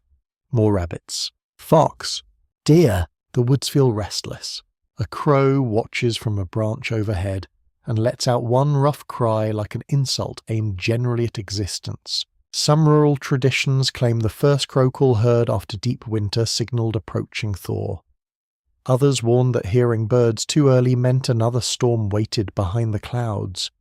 Human beings have always treated weather forecasting as part science, part poetry and part desperate bargaining. Back at the cabin, the mother has begun sorting seeds onto a cloth. Beans, corn, squash, carefully separated, not for eating, for planting. The little boy reaches toward one pile automatically. The mother catches his wrist without looking. Future, she says simply. He nods solemnly and withdraws his hand. That single word settles over the table. Future. Seed saving formed the backbone of many frontier households. Families selected healthy kernels and beans from previous harvests, storing them carefully through winter against dampness, mice mold, and accidental cooking by hungry children who viewed all beans as morally edible. The teenage girl checks each small sack for moisture damage. One spoiled handful could threaten an entire planting row later. The room becomes quiet except for the soft clicking sound of seeds against wood. Outside, snow slides from the roof in heavy thumps. Everyone still jumps slightly when it happens. Some reflexes remain. The little girl, stronger now, sits beside the hearth braiding scraps of cloth into a rope for tying bundles later. Her cheeks have regained some colour. She still tires quickly, but her laughter returns more often. Illness loosens its grip slowly. You notice how carefully the mother watches her anyway.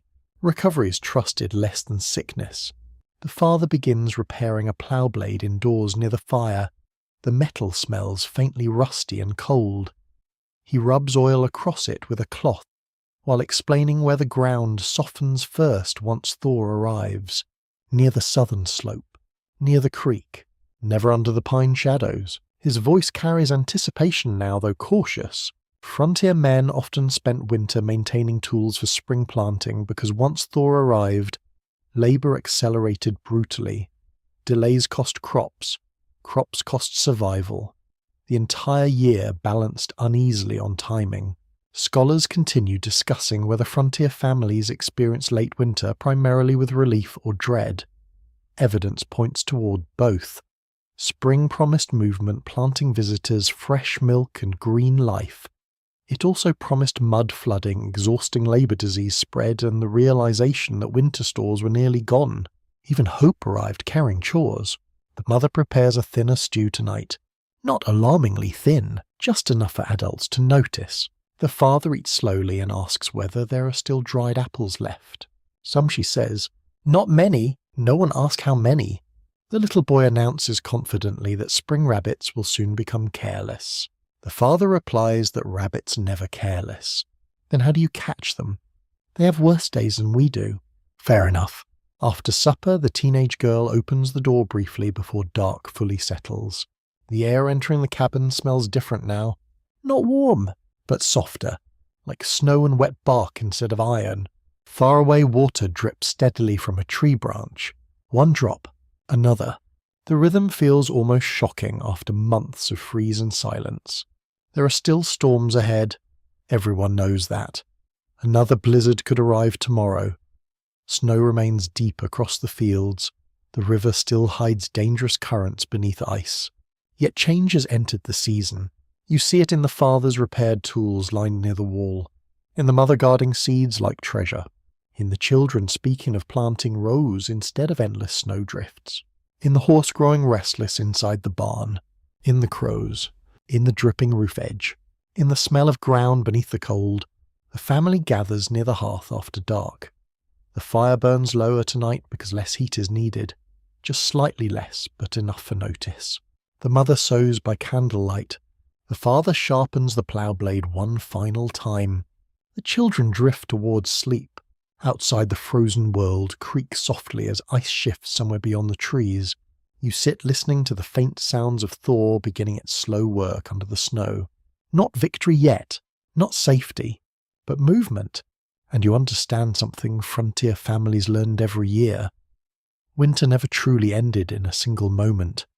It loosened gradually, reluctantly, while people measured every sign with equal parts hope and caution. A drip from the roof, a crow call, dark water beneath ice, seeds counted on a cloth, the future arriving quietly, one small thawing sound at a time. The first real smell of thaw arrives before the first real warmth. It slips under the door in the morning, faint but unmistakable.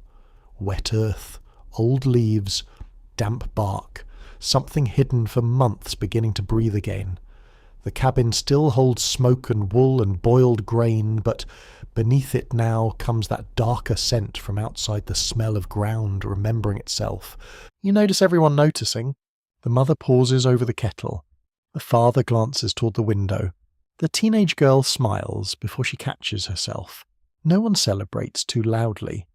Winter may be weakening, but it has not surrendered. Frontier families knew better than to trust one mild morning. Snow could return. Ice could thicken again overnight. A warm wind could become sleet by dusk.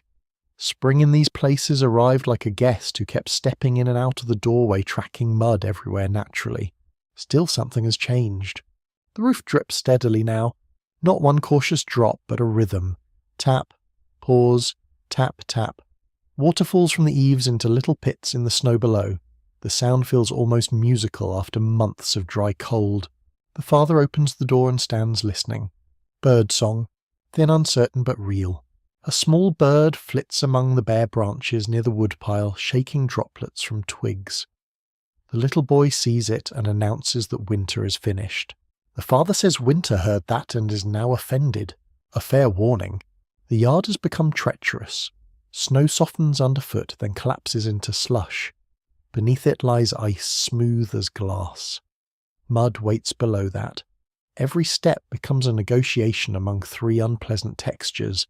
Your boot sinks, slides, catches, and nearly sends you waving your arms with all the dignity of a startled scarecrow. Late winter and early spring were dangerous not only because of cold, but because thaw made the landscape unstable. Rivers rose, ice weakened, roads turned to mud, roofs leaked. Stored food spoiled more quickly. Animals grew restless. People long confined indoors pushed too eagerly into travel and sometimes paid for it. The father and teenage girl begin clearing snow away from the cabin walls. Packed snow that insulated during deep cold can become trouble during thaw. Meltwater seeps into cracks, pools near foundations, and freezes again at night. The cabin has survived winter, but now water looks for entry, with the persistence of a tax collector. You shovel alongside them. The snow is heavier today, wet and stubborn. Each scoop clings to the wooden blade. Your shoulders complain immediately. Winter snow was light and sharp. Spring snow is wet bread with ambition. The mother brings out rugs and blankets to air briefly in the thin sun. They steam faintly over a line. The smell released from them is powerful. Smoke bodies, damp wool, old fever, spilled broth dog, and time itself. Everyone pretends not to notice too much. Opening the cabin even briefly matters. After months sealed against cold interiors filled with smoke, residue moisture, stale bedding, and human closeness. Thaw allowed cleaning, airing, laundering, and repair. The first chance to freshen a room could feel almost holy, though also deeply revealing. Winter hides many sins in low light. The little girl, stronger now, sits on the step wrapped in a shawl. Sunlight touches her face. She closes her eyes like a cat. The boy digs in the melting snow with a stick and finds a lost mitten from some earlier disaster. It is stiff, dirty, and smells questionable. He holds it up triumphantly. The mother tells him to leave it outside. He asks if it is still his. She says that depends on whether it becomes a mitten again or remains a scientific concern. A curious seasonal belief in parts of rural North America held that the first robin seen after deep winter could predict the household's luck for the year. If it sang while facing the house, fortune came near. If it flew away silently, one should be cautious. Today there is no robin, only the small nameless bird near the woodpile, who seems uninterested in financial forecasting. By afternoon, the first exposed patches of ground appear along the southern wall. Dark soil, flattened grass, a few dead leaves pressed together like old paper. The children stare at it with reverence usually reserved for sweets. The little boy touches the mud, then smells his finger. Earth, he says, as if confirming a rumour. The father walks the edge of the field, testing snow depth with a pole. Planting remains far away, but planning sharpens. Tools repaired in winter will soon be used. Seeds guarded under hunger will soon be risked in soil. The whole family looks toward the field now as both promise and responsibility. Agricultural calendars varied across frontiers, but many families used late winter thaw to assess fences, clear debris, repair harnesses, prepare seed and plan planting sequences. Survival did not end when cold receded. It changed shape into labour that had to begin before anyone felt fully rested. Academic writers have long debated whether spring on the frontier was remembered as liberation or merely as the next burden wearing green. Personal accounts suggest both. People rejoiced at birds' mud, visiting fresh milk and open roads. They also dreaded floods, hunger sickness, ploughing, and the exhaustion of rebuilding what winter damaged. Relief and dread can sit together quite comfortably, especially when both are muddy. Near the barn, the animals feel the change too. The horse tosses his head and stamps more energetically. The cow sniffs toward the yard. Chickens venture farther from shelter, pecking at exposed straw, and pretending they have always been brave explorers. The sheep stand in a patch of sun steam rising faintly from their wool.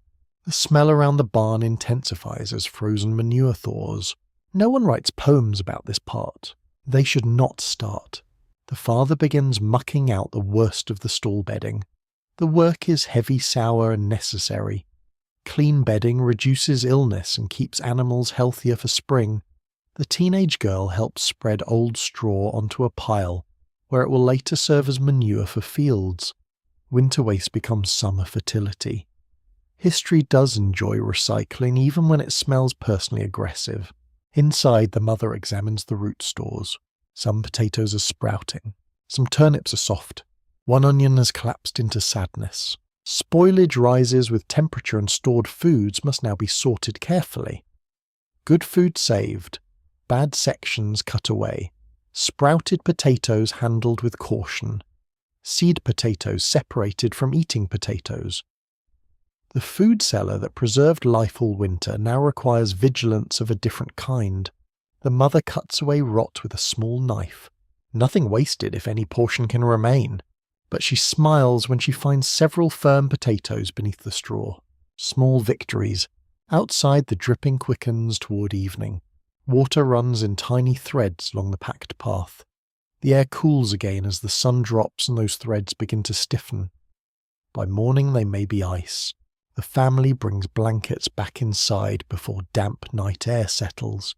The cabin smells fresher now, though still very much like a cabin that has hosted an entire winter of humanity. Let us be realistic. One afternoon, Breeze is not a miracle worker. Supper is simple, but spirits feel lighter. The boy asks when neighbours can visit. The teenage girl asks whether the road to town may open soon. The mother says soon is a dangerous word. The father says soon is better than never. The little girl wrapped near the fire falls asleep before finishing her broth sunlight, still faintly pink on her cheeks, from the doorway. After dark, the roof continues dripping in slower intervals. Tap. Long pause. Tap. You lie beneath the quilt, listening. The sound is gentle, almost like a clock returning to the world. For months time has been measured in logs, bowls, storms, coughs and chores. Now it begins to be measured in meltwater. Not spring yet, but near. And as the cabin settles into the cold edge of another night, you understand why the first thaw smelled different. It carried mud rot, risk, work and relief all at once. It smelled like everything winter had hidden. It smelled like survival beginning to open its eyes. By the time the final snow begins shrinking from the fence line, you can see what winter has done. Not all at once. Winter reveals its work slowly, like someone lifting a blanket from a room after a long illness. First, the path appears grey and packed, worn by hundreds of boot prints between cabin and barn. Then the edges of buried tools emerge. A broken rake handle, a lost mitten beyond saving. Bark chips scattered near the woodpile, straw frozen into the mud, a few rabbit tracks fading into wet ground. The cabin stands. That is the first miracle. Not perfect, not pretty. One wall needs fresh chinking. The roof has stains where meltwater found weaknesses. The door hangs slightly crooked from the weight of snow pressed against it after the blizzard.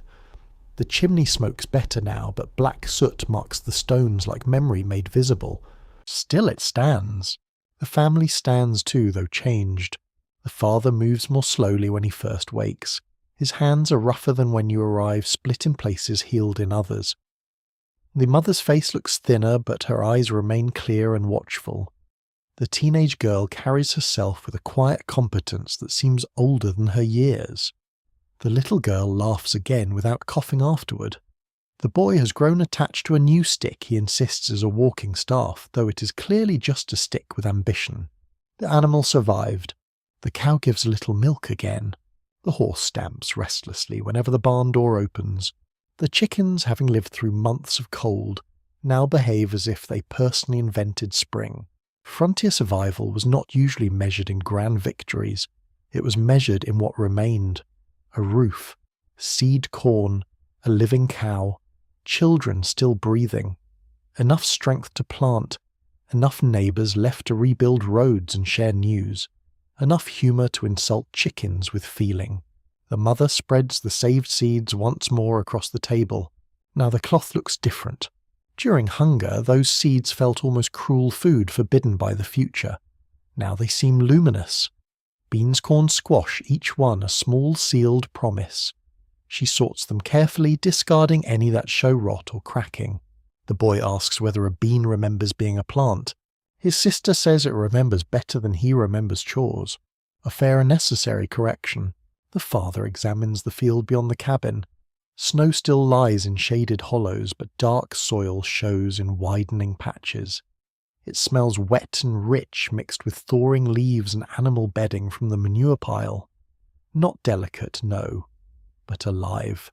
Many frontier families emerge from winter into immediate spring labour. Ploughing, planting, fence repair, livestock care, house maintenance, road clearing and trading all came at once. There was rarely a long, restful recovery after hardship. Spring did not say, "You've suffered enough, please enjoy a gentle holiday." Spring said, "Lovely, now fix everything." The first neighbour arrives 2 days after the last hard freeze. You hear his voice before the door opens, a human voice outdoors. It feels almost extravagant. He comes on foot, boots muddy coat, open at the throat, carrying news, and a small sack of flour traded from another household closer to town. Behind him walks his wife with a bundle of cloth and a smile tired enough to be sincere. The cabin fills with talking, not loud at first. People who have been isolated for months do not always burst open immediately. They warm into conversation. News arrives in layers. A baby born during the storm is healthy.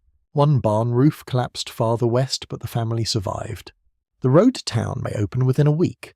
Flour prices are unpleasant because civilization also survives winter and returns with bills. The mother shares weak coffee and slices of the denser bread. The visitors praise it kindly. Everyone knows praise is part of the meal. Community returns by footsteps, not proclamation. Scholars examining frontier memory often ask whether later generations exaggerated hardship to create heroic family legends, or softened it to make settlement seem orderly and inevitable. The truth sits somewhere less tidy. Many stories were shaped by pride, grief, nostalgia, and silence. Yet the material facts remain stubborn. Cold killed, hunger thinned, isolation frightened, labour saved. Families endured through skill, luck, cooperation, stubbornness, and sometimes help they never fully recorded. Outside, the children show the neighbour's wife the sled path, now mostly mud. The boy insists the best ride happened during the deepest snow. His sister says he fell off immediately. He says that was part of the method. History is written by survivors and apparently by children with flexible standards of accuracy. A curious practice in some rural families was to mark the end of a severe winter by cleaning the hearth thoroughly and saving a pinch of old ash to mix with the first outdoor fire of spring. The ash linked the house fire that had carried them through the cold to the new season's work outside. Whether practical, symbolic, or simply satisfying, it feels right. Fire remembers too. That evening after the visitors leave, the family does clean the hearth. Ash is shoveled into a bucket. Soot brushed from stones. The iron crane wiped. The mother sets aside a small pinch of fine grey ash in a scrap of cloth. The cabin looks strangely bare without the deep winter ash around the fire. Lighter, almost vulnerable. You sit near the doorway as the last light fades over the thawing yard. The air is cold still, but no longer hostile. Somewhere beyond the trees, water runs steadily. Birds call from the brush.